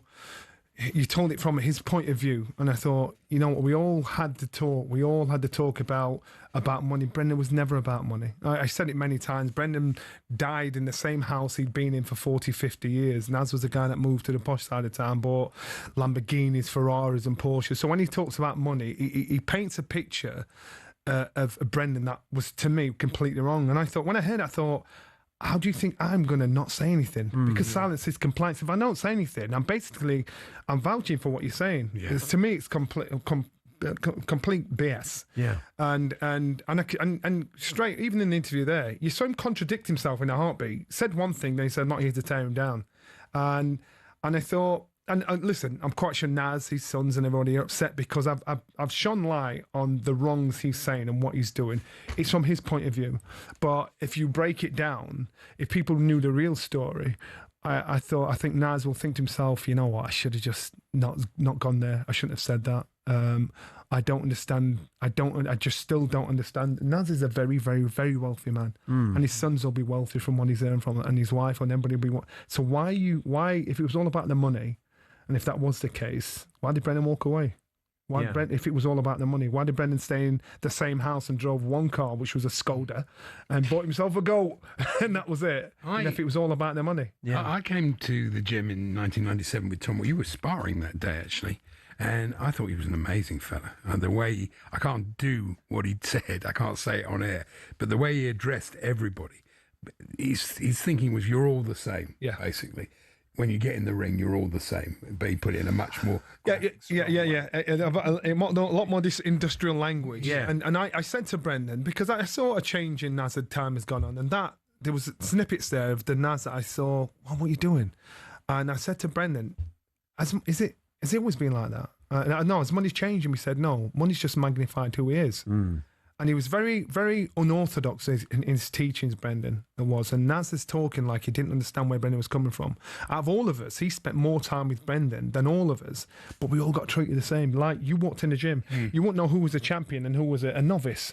Everybody got treated the same. So I just don't get why he would contradict himself in a sentence and do that. So I ripped into him, and I thought, and the amount of stories I've got from people that were around at the time that knew Naz, that knew Brendan, that Brendan done some amazing things to them in their life, and they get in touch with me and say, Johnny, you know what, good on you, I'm glad you said something, because that's not Brendan, that's XYZ. So Naz is in the minority, and for me, it baffles me, absolutely baffles me why he would still keep digging that out, why he would still keep going there. What was it about him then, as a trainer and as a man? I mean, when you first encountered him, Brendan was. He wasn't just a boxing trainer. He was a life coach. He was very unorthodox. He taught you about. He had more success with people outside the ring than he did in the ring. He turned young boys into young men, young women into young girls into women. They're being responsible, talking about life skills, things they don't teach you at school. He says schools teach you to remember. I'm teaching you to think. You know, he taught you how to be a good human being. And I could tell you so many stories that would completely blow out what Naz is saying right there. And they're personal stories. So I was disgusted. I'm like, nah, you know what? I thought you changed, but you haven't. You know, that's still inside. Have you seen the film, Johnny? I saw the film. I was there at the premiere. And I thought the film... Again, it was the film was a good film. It was adapted for the screen. I thought the film showed the bad side of Naz, but it didn't show the good side of Naz because he did have a nice side to him. For Brendan, it showed a side to Brendan that it made it look like he was a lucky Irishman that came across the star. Brendan was successful with many fighters before Naz that just didn't become world champion, and so Brendan, in his own right, had his reputation with the fighters that he'd got. But it was adapted for the movies. So I liked it, and there was scenes that I smiled, I got a lump in my throat, and I thought, yeah, you know what, it was nice scene. And it was funny, and he got some little fellow about 5 foot with this really bad afro that was supposed to be me. And it wasn't. I enjoyed it. Our own Spencer Oliver, I understand, popped down at the gym once, to Brendan's gym. Is that right? In what context was that? Well, he was doing a piece, I think it was for Sky actually. He was talking, because Brendan, historically, the gym has been so unorthodox how he teaches us. He'd get you to stand up and sing a nursery rhyme in front of strangers when he came. I don't know if they happened to you when he came in. We'd all have to do it, and then, not my turn. Yeah. Because it was about building character. And Spencer came down, he was showing Spencer in an orthodox way of how we train. And I could see Spencer was like a fish out of water, but he adapted well. But his voice sounds really squeaky and younger. If you see the footage. But it was nice to remember that day. I remember it well. Oh, wow. So a couple of stories of the day. Don Charles was in with us a couple of weeks ago, and I said, no hard feelings between you and Daniel Dubois. You split up. He said, no, lovely lad, no hard feelings. Maybe they were already chatting, because here we are 2 weeks later, and they're back together again, aren't they? Like the song itself. Yeah. I think Tony Sims is probably not willing to accept the conditions that Don accepted in regards to the influence of the father. Right. Tony Sims has an established reputation, so he's thinking, this is how it works in my shop, and if it doesn't work for you, to the dad and to Daniel, because that decision making of moving gyms is not Daniel's, it's the father's, and if it doesn't work for you, and you've got to move on. So respectfully, they've given a line to everybody, say, look, it didn't work with him, and that's it. I think for Don, I thought he was very good of Don and humble of Don to actually, because loyalty to me means a lot in our game, and it's not many fighters and trainers that are loyal to each other. Unfortunately, that's how our sport is. And so I'd have felt, if I was Don, I'd have been heartbroken and hurt for the success he brought to Daniel. And so for Don to say, yeah, come back, I know there's a financial attachment to it, but I also thought for Don, I thought it was big of him to say, all right, then I'm gonna get on this roundabout again. But the thing is, one thing you've got to remember, if it can happen once, it can happen again. Did the dad blame him for the defeat? Well, there must have been some unhappiness, otherwise he wouldn't have moved. Yeah, of course. And listen, I spoke to the dad after the fight. He rang me up, ranting and raving on the phone because I threw him under the bus in regards to the gathering. But you eventually sorted it out. We owe each other a cup of tea, actually. And he's a passionate man. Yeah. He's learning on the job. Unfortunately, as he's learning on the job, he's going to make mistakes with Daniel or who else. But he's done an amazing job with his kids. But he's got to understand our fight game. It's not like any other game. Boxing, you sign a contract and negotiate afterwards. So he's going to get some stick, even if he doesn't like it. And so it's the father knows how to motivate his son emotionally. But when it comes to getting in the ring and going in the gym, the father needs to stay outside, because that's where the true learning. Boxing's the only place you can legally get killed. So if you're going to make mistakes, don't make it in a boxing ring. And I think for Don, he gets him. He obviously gets a relationship in the relationship with the father and Daniel. So it works for him for now. When Derek Chisora last came in and saw us, he said, "Watch this space, me 50th fight, 50 and out." Yeah, so he says. He keeps claiming it's definitely going to happen. He's got Deontay Wilder in April in London. How do you see that as a matchup? We were out in Dubai, and there was a boxing event on, a world heavyweight boxing fight on, and all the guys were there. Deontay was there, and Derek was there, and we all got on stage, and Derek stayed in the crowd and looked down at the crowd. I said, "Derek, come and get up," and the switch had gone, and I didn't even realise this. And Derek's got this like mad look on his face. I'm Derek, get on the stage. No, Derek, get on. Derek got him to get on the stage. When he's got on the stage, he's straight away head to head with Wilder. I'm like, what is this? All this fights, and I think, what's going on here? And that was it. And you thought, honestly, I thought that was going to kick off there and then. So this is no fix or setup. And because actually the next morning, Derek said, "Move the hotel. I don't want to be in this hotel." And it was for real. So and he said, "That fight's happening, no matter what's happening." Then he rang me about 2 weeks ago. "Johnny, what's happening with Sky?" I went, "I don't know. Why are you asking me?" He said, "I've got some big news." "What is it?" "I can't tell you." "Why have you phoned me then?" That's brilliant. Dude, that was it. So I'm looking forward to this fight. If you'd have said this fight 3 years ago, I'd have said, "Derek, don't do it." Yeah. I said 3 years ago he should reject it. I think this version of Deontay Wilder, he's a lovely man. But this version of Deontay Wilder, I think Derek beats him. But it's an exciting fight. Yeah. It's one of the few fights that hasn't got a title attached to it that'd actually be a really good fight. And do you think he's done then, or do you think we'll see his 51st fight? Oh, God. Derek will fight until someone takes his licence off him. That's when he'll fight too. Yeah. So he's got us all talking and singing and dancing and singing the last hurrah, but he'll keep fighting. Oh.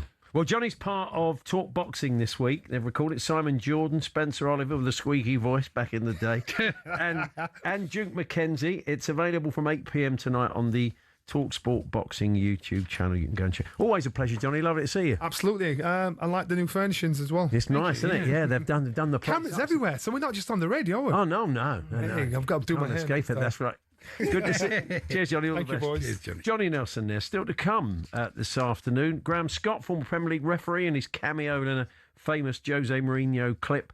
We'll look ahead to Corinthians in the Women's World Club Cup in London later this week. But Tommy from Only the Poets, the front man and big Reading fan, joining us for a chat next. We're here with Tool Station. Get winter ready. We're heating and insulation essentials. Next stop, Tool Station.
said you're better without just another lie that you're telling now. So quickly you found someone. Guess the loneliness weighed a bit too much for you.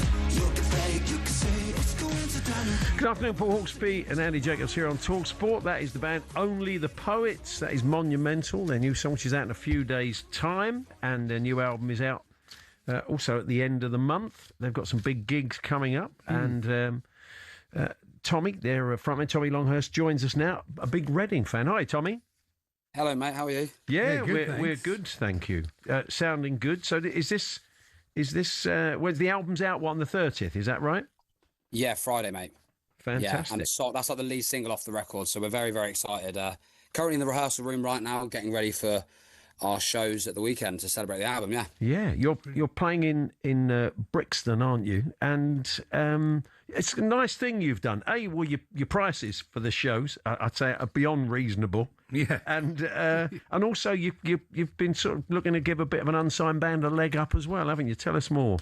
Yeah, mate. Well, we wanted tickets to be £1 because we believe that, music should be accessible regardless of background and income, and especially for young people, it's becoming very inaccessible and it should never be a luxury. So we wanted to kind of raise a conversation that's much bigger than us and do something really incredible at the venue we've always dreamt of playing as well. So the reaction's been incredible and we're very, very proud and very excited. And obviously, yeah, like you said, we really want to champion unsigned and independent artists. And now we have a platform to do so. It's really been an incredible process. We've listened to hundreds of bands. We've whittled it down to 5. And then at the weekend, they're going to play with us, Battle of the Bands kind of vibe. And then we will pick the winner. Well, our fans, will pick the winner to play with us just 2 nights later at Brixton. So, yeah, it's been a really exciting time for us, yeah. What was your route to getting signed? Was it the traditional? I think you were, I'm reading something, you were a solo artist, but you came together with the guys. But did you sort of gig a lot and sort of pay your dues and learn to play together? Or was it the kind of YouTube route? Well, honestly, mate, like we before we signed our record deal, we just did touring relentlessly. And that's kind of that's all we knew, really. We just went and did the grassroots venues all around the UK for a long, long time. Then we got given a very big opportunity to go out to Europe, which really kind of changed everything for us. We were put in front of a lot of people. And yeah, we got signed off the back of just doing hundreds and hundreds of shows and building a fan base, which is why we're really passionate about supporting, young and up and coming artists. And we're buzzing just to watch these artists that we've picked ourselves. They're brilliant, 5 incredible artists. And yeah, like we're in a position now to give back and do something that we would have loved to do back when we started the band 7 years ago. So, yeah. The economics of rock music, though, now, isn't it? The money to be made touring rather than record sales and downloads?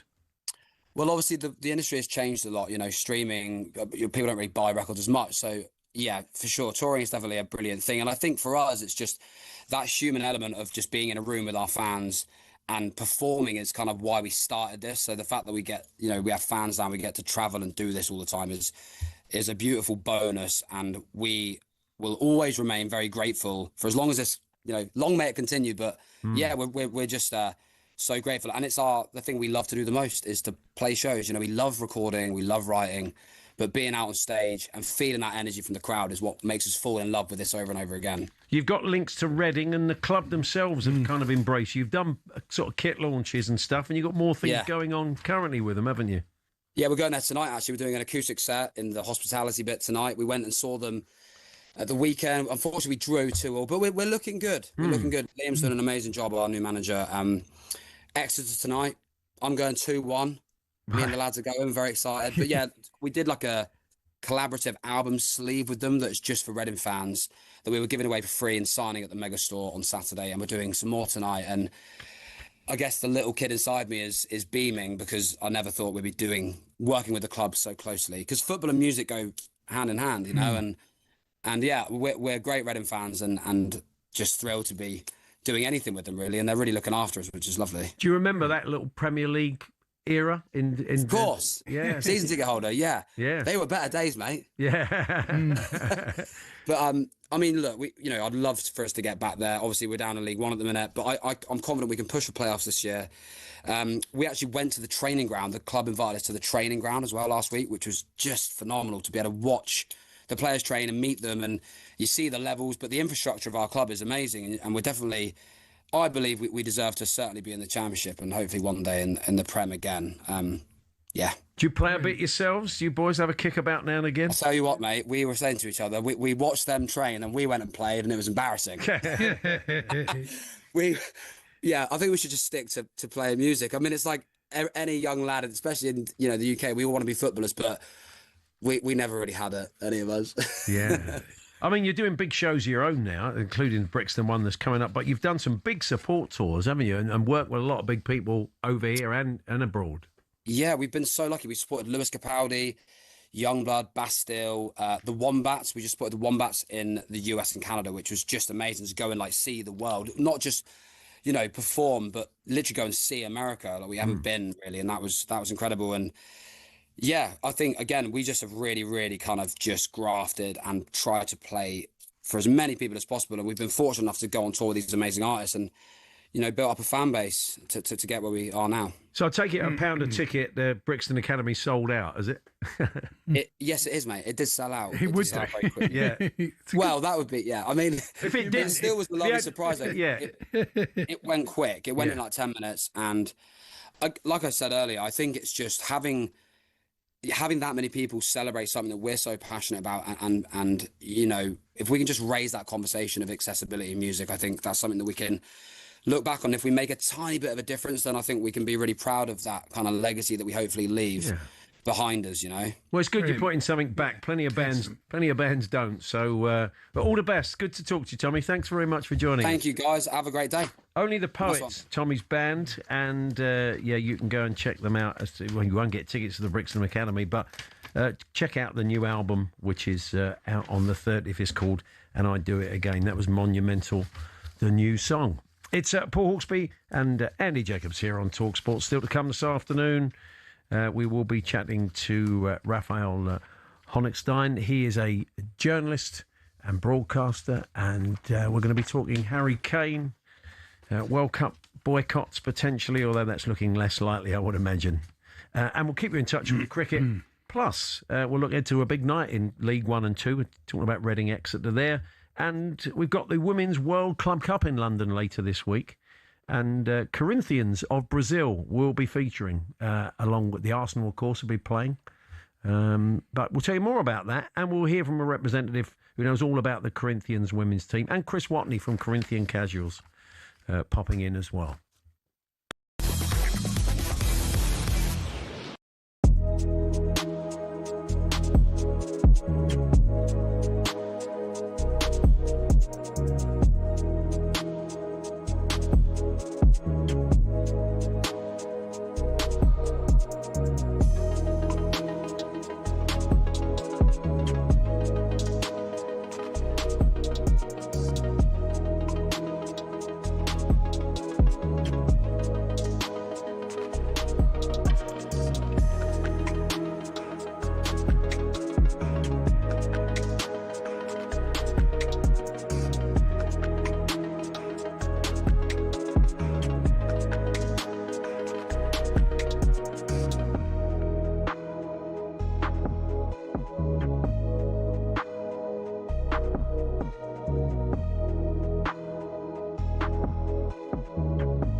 talkSPORT Sports Update powered by the Nissan Van Range. Commercial vehicles built around your business. Search Nissan Vans or head to your local Nissan Van Centre. I'm Ben Fletcher. Good afternoon. We'll start with some bad news for Manchester United with suggestions Patrick Dorgu has done his hamstring. talkSPORT's chief football correspondent Alex Crook has more. The reports are suggesting it could be as much as 10 weeks on the sidelines, which basically rules him out for most of the rest of the season. My sources at United saying that isn't confirmed yet. They're still waiting for a detailed assessment. Crookie also says those Cole Palmer to Old Trafford rumours are getting louder. Elsewhere, Villa will be without Yuri Tielemans for around 2 months with an ankle injury. Unai Emery's side host Salzburg in the Europa League on Thursday. You can hear that live on talkSPORT 2. Into the Championship, where we're told how Kim Hellberg's making the difference up at the Riverside. Borough have scored 13 in 4. Here's striker Tommy Conway. Going forward, he's tried to tweak a few things in terms of getting more bodies into the box and arriving in the box in different areas. So I wouldn't say he's changed too much, but he's tweaked things in ways. Borough are just 3 points off leaders Coventry, who lost at Norwich last night. Cov's trip to QPR is live on Saturday lunchtime over on talkSPORT 2. And England are chasing an ODI series victory against Sri Lanka in Colombo. Watching for talkSPORT, Sam Ellard. Sri Lanka 190 for 5 into the 29th over, chasing 358. The fifth wicket to fall was Lennon Arge, run out by Harry Brook at cover for 22. Rathnayarke's just past 50, unbeaten on 55. Dananjaya De Silva's just come to the crease, but the required run rate for Sri Lanka now is just under 8 runs and over. They've got plenty of work to do. Into the 29th, 190 for 5. Live ball-by-ball commentary continues over on talkSPORT 2. talkSPORT News. Pubs in England are going to get 15% off their new business rates bill from April, and Storm Chandra brings dangerous floods and 75-mile-an-hour winds. There's more from the news team at past. talkSPORT weather with QuickFit. With expert technicians in all our centres across the country, we'll keep your car's inbuilt safety tech in top condition this winter. Book today at quickfit.com. Brightening up in the southwest, otherwise heavy rain and strong winds for most of us throughout the afternoon.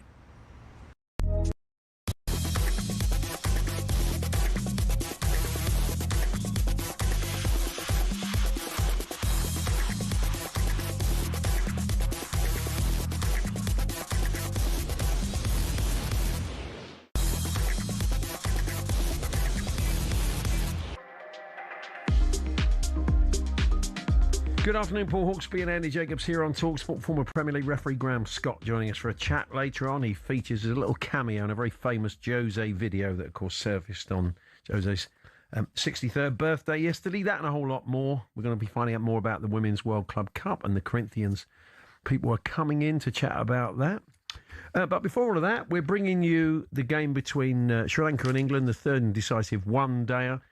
In Colombo, and it's live over on talkSPORT 2. We're going to join our commentary. Well poised, isn't it? It is. It's not over yet. Well, let's bring you a flavour of the commentary you're getting over on talkSPORT 2 live with John Norman and Darren Gough, your commentary team. And welcome to talkSPORT listeners as you join us. Well, where have you been? It's been a fantastic game of one-day cricket that we've been bringing you on talkSPORT 2 and the talkSPORT Cricket YouTube channel. Earlier today, Harry Brook and Joe Root combined a partnership of 191, unbeaten for the fourth wicket. Joe Root 111 not out, Harry Brook 136 not out from just 66 deliveries. It was exceptional, Goffey. But let's not forget the partnership as well between Joe Root and Jacob Bethel. That was 126, and that got the party going, didn't it? That got the party started. It really did, and it put in a position England where they could really attack. And when Harry Brook came in for first ball, then he had a look for a couple of overs, and then it was carnage. 136 from just 66. Shots all around the ground. Some of them were quite extraordinary. One of the best innings I've ever seen, if not the best. Wow, that's saying something. I was going to ask where does it stand, but it was extraordinary stroke play. We were fortunate enough to be in Wellington when he scored a scintillating century there on a pitch which was doing all sorts. Some of the shots on that day, exceptional. Kind of broke the hearts of the Sri Lankans at times, Mark. A little bit. That's what, you know, I'm a very optimistic Sri Lankan, so I will say I felt like it set the game up. it made sure that Sri Lanka had to come out and attack, and now we've got an absolute incredible game of cricket on our hands. And the attack they did, didn't they? From the first 10 overs, they put on the best part of 100 runs. And when you consider England were 77 for 2 after 20 overs, but what has cost them was a couple of unfortunate wickets along the way. 192 for 5 then. Down the track comes Pavan Ratnayake. He's facing Jacob Bethel, who weighed in with that half-century earlier today, and he'll take a single out through the covers. He moves to 61. And with 21 overs remaining in this match and the series, it's 1-1, of course, with this one to play, so the series is on the line. Sri Lanka need 165, so that's pushing 8 and over. But in Pavan Ratnayake, a young man who's got a lot of first-class cricket behind him, but playing in just his 4th ODI, and Dhananjaya De Silva, who played for Sri Lanka when England were out Sri Lanka talkSPORT's tour back in 2018. He's played nearly 100 ODIs, so there is experience and there's youth and there's a lot of talent in the Sri Lankan side. So it's just a question of how close they can get. Can they even dare win? As Rashid pops one back to the bowler, does Ratnayake. He's onto the shot too soon, and Rashid, I don't know, Goughy, maybe 10 years ago would have got forward to catch that one. Saying that, I think he's fitter now than he was 10 years ago. I think he works hard on his fitness, Adil Rashid. There's a lot of bowling, he feels fresh, and that's why he's still going at the real top level. But yeah, you would have liked to have think he could have got somewhere near there. Just fell short, looking away from it as he was diving forward. Here he is again with the slip in place, and he's targeting mid-wicket as Dhananjaya De Silva, and he goes straight to square leg, but 2 fielders out on the boundary, and just 2 little moments that have gone the way of Sri Lanka. Well, Pavan's set 164. The DDS just needs to kind of hang about and support him, doesn't he? You don't want him to take too many risks, but it looks like the England team think they can get him out. There's a slip in place, and Dhananjaya De Silva driving back to Adil Rashid. No run. So some extraordinary stroke play earlier today. 130 runs coming from the final 10 overs of England's innings. Few saw them reaching on the sweep is Dhananjaya De Silva. It's a leg break from Adil Rashid, which keeps the touch low and beats the bat through to the keeper. Yeah, 40 for 1 and 77 for 2 at the 10 over 20 over stage. Few of us foresaw England posting a target in excess of 350, Goughy, but that is the beauty of cricket, as that is his club down the ground, and a brilliant diving stop from Jamie Overton, who dives Superman style at mid-on to prevent a certain boundary. So 1 run added, and Sri Lanka move 1 run nearer to 200. Yeah, I don't think England thought they were going to get anywhere near 357, if I'm honest. The way they played, it looked like they had a figure around 260, 270 in the head. It just came down to some genius batting. Last ball of the over then, cut away by Ratnayake, who will move to 63. If you want to continue listening to the cricket, then head over to talkSPORT 2 or the talkSPORT Cricket YouTube channel. And if you want to stay listening to H&J, then download the following on podcast, the afterplay, for all of the reaction from Goughy and Harmy and the talkSPORT Cricket team. England posting 357 for 3. In reply, after 30 overs, Sri Lanka 198 for 5. Thank you, John. Thank you, Goughy. I think I'll listen to cricket. Yeah, you do it. I'll let you pop next door and put your radio on. Oh, yeah, it's live, as John said, over on talkSPORT 2 on the Cricket YouTube channel. We're going to look ahead to a big night in League 1 and 2. We've got a live game for you. Lincoln versus Bradford in League 1. Ian Dante, your commentator for that's going to join us for a chat. But before that, we're going to head to Germany. And a couple of stories. One involving Harry Kane and a potential new contract for him to stick around at Bayern Munich. And the other is potential World Cup boycott, which has been suggested by some leading figures in German football, though that is looking less likely in light of some comments from the head of the German FA today. It would be a drastic thing to happen. I mean, you know. Raphael Honigstein joins us now, German football expert. Hi, Rafi. Hello, boys. Yeah, let's start with this boycott. As I said, I think it was the St. Pauli chairman who was very vocal about it. But as I said, I saw some quotes earlier on from the head of the DFB, the German FA, saying this is unlikely to happen. Yeah, it's very unlikely at this point. Uke Göttlich, the St. Pauli chairman, felt that the recent events in America at least warranted a discussion, if not a dedication to a boycott, which is unlikely for many reasons, both sporting and political. But I think it does express. It doesn't come out of a void. I think it does kind of mirror and express German football's consideration for political issues. We remember the stuff that happened around Qatar in 2022. There were similar things, albeit at a low level in 2018 for the Russian World Cup. And because you have this strong relationship between supporters and the clubs, and almost every club is supporter-led, some clubs feel that is kind of part of their civic duty almost to take a stand.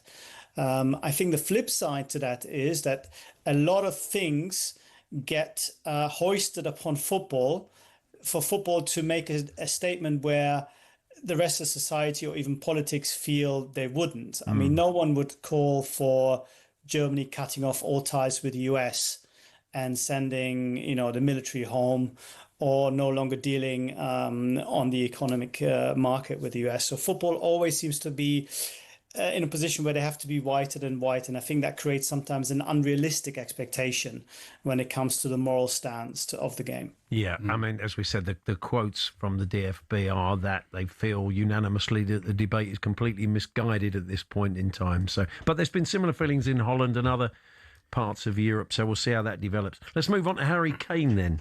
He'll be 33 only in the summer, and when his contract runs out, it looks like a 1 or 2 year contract could be offered by the club. I mean, he's not been about pace as a player really. So in a couple of years' time, I still think he could be a highly effective player for Bayern.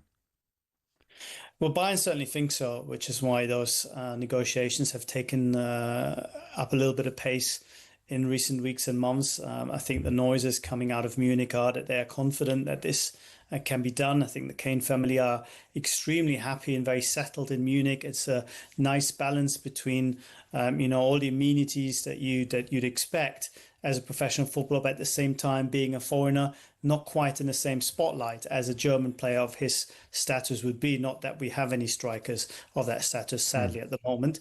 But it looks as if this will continue for a little bit longer. And it's not just the goals. I think we have talked about this on the show, but I think it's worth reiterating. Harry Kane's professionalism, his leadership, his attitude and training, the way he talks to his teammates, the way he is a sounding board for the coach, the way he conducts himself in the media, and of course his versatility on the pitch, where he's become one of the best passers, if not the best passers in the Bundesliga. That whole package have won over even the non-Bayern fans, of which there are very, very many. And I think begrudgingly they have to respect and appreciate his performances and understand what Bayern are keen to extend. His goal record is absolutely unbelievable, and I think England have benefited from him not playing in the Premier League. I mean, I heard them talking on breakfast this morning about him coming back to Spurs or coming back to... No. Why would you want to do that? The Premier League is so intense and so much, I think, more difficult, but physically it's strong. You do sense that, as you said, Rafi, the family have really embraced it. I take it, the kids are probably getting close to bilingual. I don't know how Harry's German is these days, but I mean, I don't see him ever coming playing in England again. I think he'll probably do a couple of years. He always looks good at Oktoberfest. He does. He wears he really rocks the lederhosen. He'll probably, I think he'll end up in the States. He'll end up in LA for maybe a year or so, and then retire. Yeah, let's see. I mean, I was a bit concerned about his injury record when he came to Bayern, because he had those few years where the ankle troubled him and he was sometimes not fully fit when it came to playing for England. But that seems to have somehow been resolved. He's been almost injury-free, apart from that back problem that led to him being substituted in the semi-final against Real Madrid a couple of years ago. But no, I agree completely. Whether he comes back or not, I think will be down to the way he sees his own career and the fitness level, and of course the right offer. I think there's a difference between going back to Spurs and going back to the Premier League. With the greatest of respect, I think it really depends if you want to come back and play another couple of years for maybe a resurgent Man United or Manchester City, who suddenly don't have Haaland anymore, I think it's a different story for a centre forward, than living off the scraps that he often had to do, even when Spurs were better, when he was there under Mourinho and so on, where Spurs were quite defensive and he didn't get many touches. Now he's playing football the whole time, throughout the whole 90 minutes, and it's very enjoyable for him. Bit disappointed you're not seeing a Spurs resurgence in the next couple of years, Rafa, but there we are. I'll just have to take that on the chin. I try to be gentle. And so, just finally, how is his German? Has he been doing? Does he do any interviews in German, or does he tend to shy away from that? Not yet. We're yet to see. That's the one thing that's still been missing. But I'm sure he's working on it. How hard, I'm not sure. But I think the days where he can say, "Hello, I'm from Bavaria, I'm Harry Kane," can't be that far behind. Good stuff. Cheers, Raf. Good to talk to you. Thanks a lot. Thank you. There we are. There's Raphael Honigstein there, the German football expert. Yeah, I'm sure that, there's always scares about a World Cup before it happens. And, even this thing of what fans are allowed in and who can support, yeah. But in the end, you think everybody will be allowed in and everything will go well. Otherwise, there was a lot of this. In trouble. There was a lot of very similar stuff around, certainly around Russia, wasn't there? There was some issues around that, but, and Qatar. Yeah, absolutely. Paul Hawksbee and Andy Jacobs here on talkSPORT. Going to be joined by two guests very shortly to tell us more about the Women's World Club Cup, which is taking place in London this week, with an eye on the role of SC Corinthians Paulista, the Brazilian Corinthians club. Chris Watney and Thomas Rossellino will be with us in the studio. We're here with Tool Station. Stay one step ahead, whatever the job. Next stop, Tool Station.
Good afternoon, Paul Hawksbee and Andy Jacobs here on talkSPORT. Now we've got the Women's Club World Cup coming up. It's going to be played at Brentford and also at the Emirates. The semi-finals taking place at Brentford and then... Or the quarterfinals, and then the third place game in the final. So I'll split it out in a minute. Third place game in the final at the Emirates at the weekend. Some teams have already played to get to this stage. Yeah. One of the teams competing are SC Corinthians Paulista, who are known as Corinthians, of course, over in Brazil. Their women's team, very strong side. And we're joined in the studio now by Chris Watney and Thomas Rossolino. Thomas is a Brazilian journalist who follows the fortunes of Corinthians men and women and Brazilian football. And Chris, if you're a long-time listener, will know was quite a regular visitor in a period where we talked a lot about Corinthian Casuals, the English amateur club that sort of spawned Corinthians of St. Paulo. And the expression, Corinthian spirit. The Corinthian spirit, that's right, which we don't see a great deal of in football anymore. No. But they made a film about it when Corinthian Casuals went and played in Corinthians Stadium in Brazil, which was a brilliant film.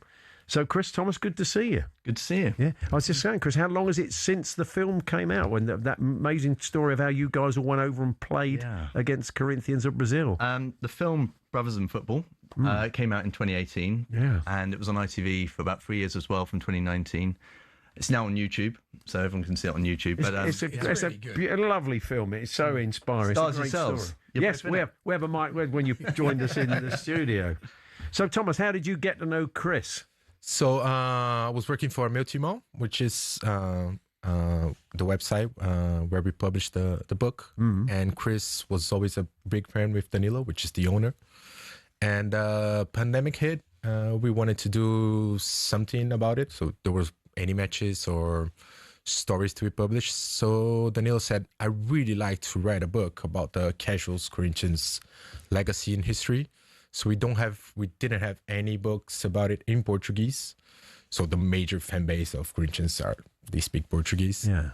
So that's why, I already knew Chris from covering the casual stand in Brazil, but then we became friends and we wrote the book. And we've got the book in front of us now. It's all in Portuguese. So I'll be honest, me and Andy are struggling a bit, but it's lovely. It's lovely that your club, Chris, was embraced by the Brazilian club, and it's sort of brotherhood, isn't it? All despite the distance. The fans know the link, don't they? Yeah, they do. Yeah, they do. And the Corinthians fans in Brazil as well, Thomas. They love the link. You'll often get, if Brazilians are in the UK, they come and watch you guys play, don't they? Absolutely. And for the World Club Cup, they're all coming in from all around the world. I mean, they've got fan groups for the Corinthians in every major city. Yeah. And obviously, the fact that Corinthians are playing in London, it makes it easier for people to come and see them rather than go back to Brazil. And so people are flying in from all around Europe to come to Brentford tomorrow. Yeah. And it should be a great party. I mean, on Saturday they all came down to Casuals to watch us play Abbey Rangers, which was a bit of a culture shock. We even got the women's team down to Casuals to watch that combined county. How did you get on? We drew 2-2. Right. But actually, we scored both our goals in the first 5 minutes.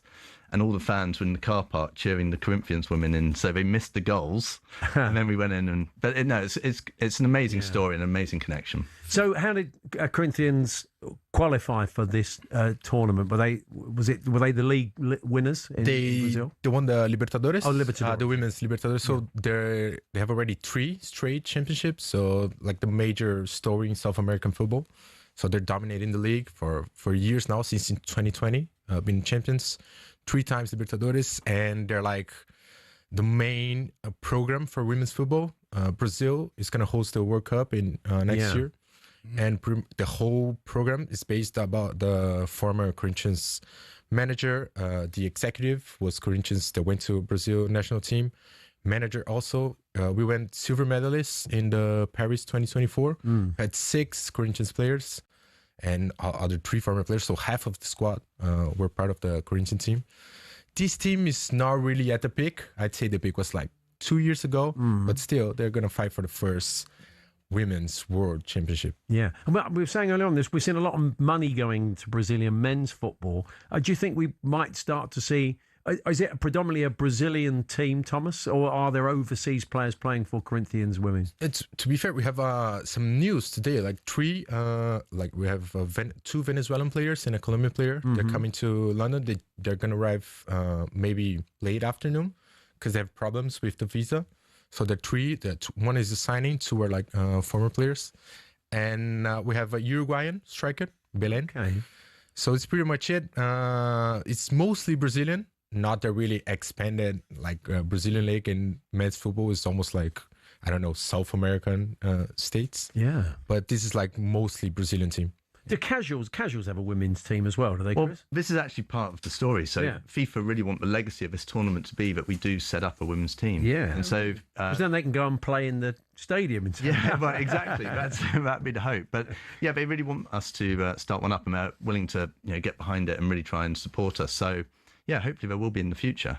Yeah. Should do. There will be a few people that don't know the legend of Corinthian casuals and penalties. I mean, that still doesn't... You should explain what it is, but it still doesn't go on, does it? It doesn't go on anymore. We do miss penalties, but not on purpose. Not on purpose. No, not on purpose. But no, back in the day, we did. We were touring South Africa in 1897, and we famously used to step aside for penalties, and we used to also miss penalties, because they believe that the rule itself went against the way they believed the game. The intentional foul. They didn't think it was possible for a gentleman to really commit an intentional foul. So they used to not even acknowledge the rule, because they just thought it was a slur on their name. Right. So yeah, that was where the Corinthian spirit came from. That wasn't picked up by the Corinthians. No, at least there wasn't. They're quite happy to commit a foul. Yeah, we didn't read that part of the book. It's interesting, but the Corinthian spirit, the translation doesn't work, because the Corinthian spirit here is obviously fair play. Yeah. And the spirit of Corinthians out there is, fight to the death. You're right. You're going to win. Yeah. So. And Thomas, what do you think about Brazil's chances in the World Cup? They've got some fabulous players, haven't they? The Men's World Cup. Yeah. Oh, Men's World Cup. Yeah. Well, it's been 24 years in the making, so 26. We have the best team. We're going to win it, lose it. I'd say we have the best team since 2010. Mm-hmm. If you look at it individually, we didn't have like the major big squad, but we have a decent team. We had won the Confederations Cup, the Copa America. We had Kaká in a good level. But right now, I think we have a really decent striking group. So you have Vinicius, Rodrigo, Estevão in Chelsea, who's playing really well. Cunha, which just hit a screamer. So Pedro. João Pedro is quite nice. Yeah.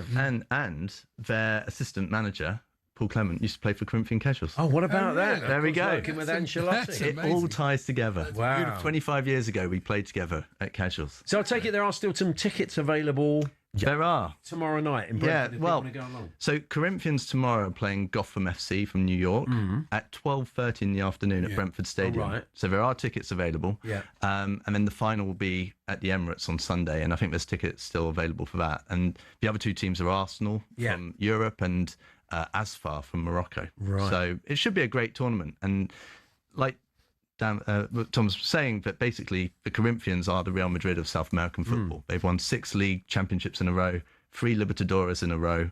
They really are a great team, and it should be great. They could well be in the final. They could be. They could be. Yeah, to play Arsenal at their ground. Yeah. Would be fantastic. I'd say Arsenal's like clear favourites. They're mid-season, so they're in a good shape. Sure. They play at home. But it's going to be nice. On Sunday, so you can watch both matches for one ticket. It's nice also. Oh, brilliant. Yeah, you buy one ticket, you get both games. Brilliant. Good to see you, Chris. Thank you, Thomas. Thank you very much for coming in. Thank you very much. Oh, yes. Limited edition Ayrton Senna shirts. Corinthian shirts. Beautiful. That's a beautiful thing. That's very kind of you guys. So thank you. And best of luck for Corinthians. As a Tottenham fan, I'll be cheering them on Sunday if they get to the final. But yeah, good to see you both. Thanks very much. My pleasure. Your Corinthians website, you should tell us a bit more if people want to find out a bit more about the club, Corinthian Casuals. Yeah, CorinthianCasuals.com, and all the information's there. Come along. It's great. The London fan club for Corinthians, Fiel Londres, are always there, banging their drums, making a lot of noise. It's an amazing atmosphere down there now. It's a great story and a great fun. link between two very different clubs in different parts of the world, but it's a lovely story. Good to see you both. Graham Scott, the former Premier League referee, will be joining us. I was watching some old Jose videos yesterday because it was his 63rd birthday, and I thought, a little cameo there from Graham Scott. It's one of the more famous ones of Jose in action. But we'll talk to Graham about that and other matters besides. Then look ahead to tonight in League 1 and 2. We're going to bring you Lincoln Bradford live on talkSPORT 2 kick-off at 7:45.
let's be honest, we've all found ourselves raging at a referee's decision at some stage. Something like this? That is an absolutely shocking decision. They've got a case in that it was a bad decision. It's such a poor decision. Yeah, I think he's just made a bad decision in that instance. But what does it take to get to the very top level of football refereeing? You can apply to become a referee through your local county FA from as soon as your 14th birthday. After spending several hours either in the classroom or on the pitch, they'll grant you level 7 status, which allows you to officiate amateur games. Then you'll work your way through the ranks of amateur football, not reaching the National League until level 2. It's a long process, bearing in mind every level from 7 upwards takes an average of a year. Also, there's no specific number of games you have to ref or hours you have to log before moving on up. You simply just have to be good enough. Once you're level 2 and have enough experience at a National League level, you can apply to the EFL to become a level 1 referee. Then it's on you to get enough experience to climb through the ranks and eventually become a Premier League referee. In total, there are 37,000 registered referees across England, but the PGMOL has only deemed 21 good enough to officiate games in the top flight. So if you want to make it to the top, there's less than a 1 in 1,000 chance of doing it, and it'll take you a decade to get there.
Paddy's Pick on talkSPORT with Paddy Power. Can you guess who's made the headlines this week? 18 plus, be gamble aware, don't all. Time to discuss some refereeing matters, but before that, it was Jose Mourinho's 63rd birthday yesterday, and they were showing lots and lots of different videos of Jose, and we're going to be chatting about that with Graham Scott shortly, but we're going to squeeze in this week's Paddy's Pick. And it's a very simple competition, Andy. I'm going to ask you 5 questions based on a mystery sports personality who's made news headlines in the past week, and he's Paddy's Pick of the Week. You're going to have 5 clues. You know the drill by now. £50 in the pot. Yep. Every clue you use up without a correct answer, £10 taken away. All for Deshen UK. So are you ready, Andy? I am. Let's have a look. Oh, yeah, I think you'll be all right. This week's pick is a current Premier League manager with a winning track record, who had a notable win as a Premier League manager. At the track record, you could say. Could even say 2 wins out of 2. As a Michael Carrick. Absolutely correct. Congratulations. It's all for charity, let's be honest. In his playing career, he played for a number of clubs, including West Ham, Tottenham. Never should have sold him. Manchester United. One of only 2 English players alongside former teammate Wayne Rooney to win the Premier League title, FA Cup, Champions League, etc. The lot. He made his senior England debut 2001. 34 caps without scoring a goal. Recently returned to the first club he managed as a caretaker, 2021. It was indeed Michael Carrick. Back-to-back wins against City and Arsenal. Pretty impressive. That's £50 for Deshen UK, Andy. Congratulations. Lovely. Thanks to our friends at Paddy Power, official H&J betting partner, 18 plus only. BeGambleAware.org. Paddy's Pick on talkSPORT with Paddy Power. Can you guess who's made the headlines this week? 18 plus, be gamble aware, don't all. So anyway, in one of these Jose Mourinho videos, it was him and his assistant. What was his name? He was assistant at your place as well, wasn't it? Rui Faria. Rui Faria, that's right. And the pair of them they're at Tottenham at the time. They're sitting there quite quietly on the bench, and something happens that they find very funny. Suddenly Rui Faria finds it less than funny. Yeah. and they go chasing after the fourth official. They make a mad dash at him. We're just sort of showing you that if you're watching on Connectivity or YouTube, you can see it. Now, suddenly, it's all laughs, and then suddenly they both stand up, go chasing over at the fourth official and start giving him a load of clock. And the fourth official sort of backs up and obviously tells him to go away. He backed away quite a bit. But it's like saying from a Looney Tunes cartoon, the way they both run in sync up to him. And watching it back yesterday, because there was a lot of them doing the rounds, hang on. That's Graham Scott who's being berated there. And we're delighted to say Graham joins us now. Hello, Graham. Good afternoon. Sorry, I'm still laughing at it now. It's funny. You look completely nonplussed because I don't quite know what. Could you know what had happened that had caused it? Yeah, I do. I do. Yeah, there was a strange sequence of events. Really, it all happened very quickly. Starts off with a yellow card to Raheem Sterling for a tackle that's borderline red. Survives the VAR check, and then a few minutes later, City have a penalty appeal, which, surprise, surprise, takes rather longer for the VAR to check. And this is the first year of VAR. And this was the first time we'd had a situation where the game had continued for ages before we had finally get the decision and comes through as to give a penalty. So they didn't go to the monitor.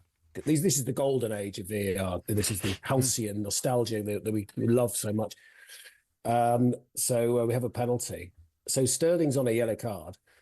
The penalty's saved by Hugo Lloris, and then the next thing that happens is Sterling challenges Lloris in the follow-up. And from the bench, I have to tell you, it just looks like a dive. All day just looks like a dive. Mike Dean's the ref. He decides it's not, and there's various angles.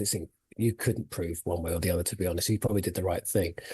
But obviously, the way the sequence goes with Mourinho is that he is laughing. They've not got the penalty they thought they might get. He's all jolly about that. And then, of course, it's pointed out to him, well, hang on a minute, if it's not a pen, it should be a yellow card for Sterling. So it should be off. But I was trying to communicate to Mike Dean at the time on the field. So I didn't know he was coming. I mean, he wears very soft shoes, Jose. And, despite the pitter-patter, I didn't hear it. And, so I was more just taken by surprise than anything. So I just kind of, as you said, I kind of backed off, found myself in Pep Guardiola's lap. Yeah, nice. It was for the first time, actually. Yeah. But, and it was shown, the clip was shown at the PGMO annual conference. We have one of those. And I don't think it was considered a best practice example. I think they thought it was probably I should have responded differently. But so there was a background to it. But yeah, it is funny. I always feel for the fourth officials. It's a thankless task. The managers sound off at you because you're the only convenient person really to sound it off at. And you've got no real control over it. You can try and explain what the thinking is, but they're not interested. They're not coming to you there for an explanation. They're just coming to you just to have a go at you, aren't they? Yeah, most are. Certainly Mourinho it was all pantomime and theatre and trying to get in your head. And it's all part of the game. I didn't particularly mind that. Others were similar. Guardiola was similar. But then some were more reasonable, in fairness. And then you got the Roy Hodgson, who was very polite. Apart from swearing a lot, swearing a lot. It was extraordinary. Blimey, Roy, I didn't expect that from you. But I shall have to incorporate that into my impersonation. I used to think that with Roy. When you used to see those clips on Match of the Day when he got upset, it's a bit like Quentin Tarantino directing an Ealing comedy. Do you know what I mean? So they just gave that one. They gave that one to Quentin Tarantino. You'd mentioned Guardiola. Then I was reading a piece you did in the Telegraph yesterday. We were kind of applauding the young referee who was bold enough to say no to more senior referees in Stockley Park and say, no, I'm going to stick with my decision. That's not the way that Pep saw it, was it? No. And his response was very disappointing. Not that he's not allowed his opinion. And I've written in the piece that I think on balance a penalty is a better decision, but it's clearly in the margins, divides opinion. Therefore, maybe VAR should keep out. But I don't understand this, and it is all pantomime. It's confected rage on the whole, where we go on the pitch and we have to confront and be seen to confront and get into the officials. And it's just, why? I mean, it just seems so childish and inappropriate and unnecessary. There's no reason for the manager to go on the field at Man City. It's not Burnley or Fulham where you've got to walk across the pitch to get to the changing rooms. just go down the tunnel and clear off, But no, we have to have this pantomime, and it's not a good image for the game. It's one of the reasons some people don't watch football. It's one of the reasons that a lot of parents don't like their children watching football, and we should be doing better than that. And Guardiola's been in the game long enough. They've won the game 2-0. I agree with you. Get on with it and go away, just leave the ref alone. We said this yesterday. Decent game by all accounts. Yeah. I mean, of course, there's the odd decision knocking about that he maybe got wrong, but blimey, we all did that. So leave him alone. First game as well, you think to yourself, this was the other way round. You'd be saying, oh, what a marvellous decision by the referee to go against the VAR. And we all know that. And so therefore, a young referee's trying to make his way in the game. I thought Pep could have done a lot better. Yeah. I mean, there was a slight fear afterwards that because he had sort of defied more senior referees, that there might be, some sort of demotion. But I understand that that's not been the case. I mean, that will be viewed positively by Howard Webb. I'm not involved anymore, but what I've heard is that PJ was backing his decision to stick and not to go with VAR. I think they could have, frankly, it's one of those that's so in the margin. If he'd done the opposite, they could have backed that too. We know where handball is. It's just, there are some that are clear cut and a lot of them are just, you see him given and you see him not. Yeah. You can talk over the pictures and describe a handball or talk over a non-offence. There's some talk about he's been dropped. He certainly hasn't been dropped. No. When you do your first Premier League game, the week after, you're hidden away somewhere. You're not going to. In fact, he's got quite a high profile Championship game. My next game after my Premier League debut was at Dagenham against Tranmere, I think. Okay. Was that tough? Was that tough having all the adrenaline rush of like 40-odd thousand people or whatever, and then going back to sort of grassroots, if you like? Yeah, Burnley to Dagenham, interesting journey. I mean. Yes and no. I mean, my philosophy was always treat every single game the same, whatever level it was at. So I think I probably stood me in reasonable stead. It is difficult sometimes to go on, and now it's harder because all the changes you have to make in the way you go through your processes because you haven't got VAR. So when you step up, you've now got to think about delaying the whistle, the fact that you could have to go to the screen. If you go to the screen, you've got to deal with the aftermath of that. So Farai on Saturday, he's decided to stick. I can guarantee for the next 5-10 minutes, he would have had that in his head. I hope I've done the right thing. I hope I've done the right thing. He'll be confident, of course, but you still have some doubt. And that does change your whole mindset. So you then drop, but he is going back to what he's used to. So he'll probably find it reasonably straightforward to go back into the Championship. It was typical there, wasn't it, that Darren England would be the official on Saturday and then have the same situation himself where he could have gone against the VAR, couldn't he? I mean, although it seems that... Yeah, it follows you around sometimes. It can, you have these little runs where everything's, every time you get a game, it's like, oh, it's me again. And then you have long spells when you disappear and no one notices you, which is, of course, what you want. Yeah. So Darren's had a little run. Hopefully that's the end of it and he can just... He's been refereeing really well in his games. But the opening day has this kind of slightly strange disallowed goal in the reverse fixture. It is unusual for a referee to do both games in the same season. Yeah. I don't know why that was. It's probably just one of them. Good to talk to you as always. Thank you, Graham. Thank you. Take care. There's Graham Scott, the former Premier League referee, and so that little cameo alerted us to him in that Jose thing yesterday. We got Anthony Taylor again on Saturday. All the Chelsea he always fans, gets a warm reception. Oh yes. We got live commentary for you. Lincoln Bradford, Ian Danters alongside Neil Redfern, the former Leeds manager. We'll look at that. Some of the other interesting games, more or less full programme, Leagues 1 and 2 tonight with Dance. First, let's check in with Sam Ellard, watching still a very intriguing It's not game. over yet, is it? Sri Lanka, England. Where are we at, Sam? Yeah, while Rathnark is there, they'll think they've got half a chance, maybe a best of chasing this down. It's 252 for 6 into the 40th, so that means they need 106 runs from 63 balls. The required run rate has gone above 10 runs and over. They're currently scoring at just over 6 runs and overs. They are going to have to go some in the next 10 overs or so, but Rathnark unbeaten on 92, playing very, very nicely. Wellelaga, who can hit a long ball, is unbeaten on 22. He was dropped on 13. Slog sweeping Jacob Bethel into the leg side. Ben Duckett made up the ground, dropped the ball in the very same over. He then used his feet and smashed Jacob Bethel back down the ground for a 6. So look, the required run rate is 10 runs and over. England will know and think if they can break this partnership, it's pretty much game over. But Sri Lanka have got hope. Rathnark 8 runs away from a century, and Wellelaga unbeaten on 22. Sri Lanka need 106 runs, and they got 62 balls together. It did drop well a lager. Yeah. Oh, well, you're all right, were you, Derek? Great to see Derek Geiler back in the building. It's quite a hard name to say. Yeah, Dan's joining us in a few moments' time. We're here with Tool Station. Pick up your wet weather essentials today. Next stop, Tool Station. They could be out there.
I think a big round of applause. Can we have a big round of applause? It's a superstar, it is Robbie Williams.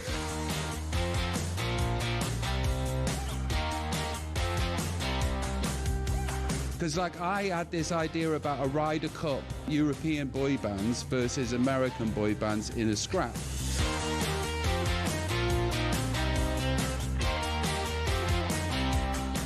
Yeah, we did. Hello and welcome to talkSPORT Goals. We're taking you through what should be another busy day of football. Chance to win it! We don't need to do that, guys. I'm going to owe you an apology. How would you get to that conclusion? That's a weak mentality. Oh, get out of it.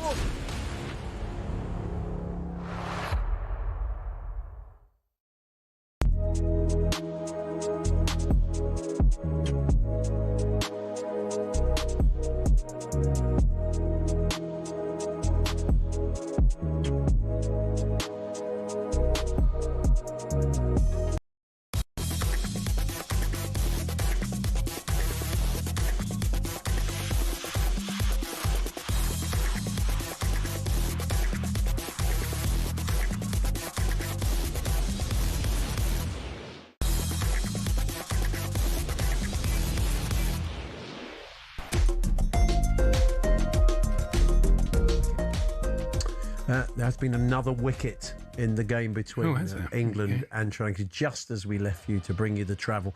Sam can just give us full details. Sam? Yeah, well, a lag ago, Sri Lanka 255 for 7. He got to 22, then Liam Dawson bowled a full ball outside of his off stump, which he looked to loft over cover, mistimed the shot, went high in the air, and the fielder Will Jacks, the short third man, took the catch. So he goes for 22. Hasaranga back in the team, he's just come out to the crease. But really for Sri Lanka, all hope is on Rathnayaka, unbeaten on 94. or can he see this game through? The required run rate now for Sri Lanka is up at 11 runs and over. 99 runs needed from 55 balls. Thank you, Sam. That's all continuing and indeed concluding over on talkSPORT 2.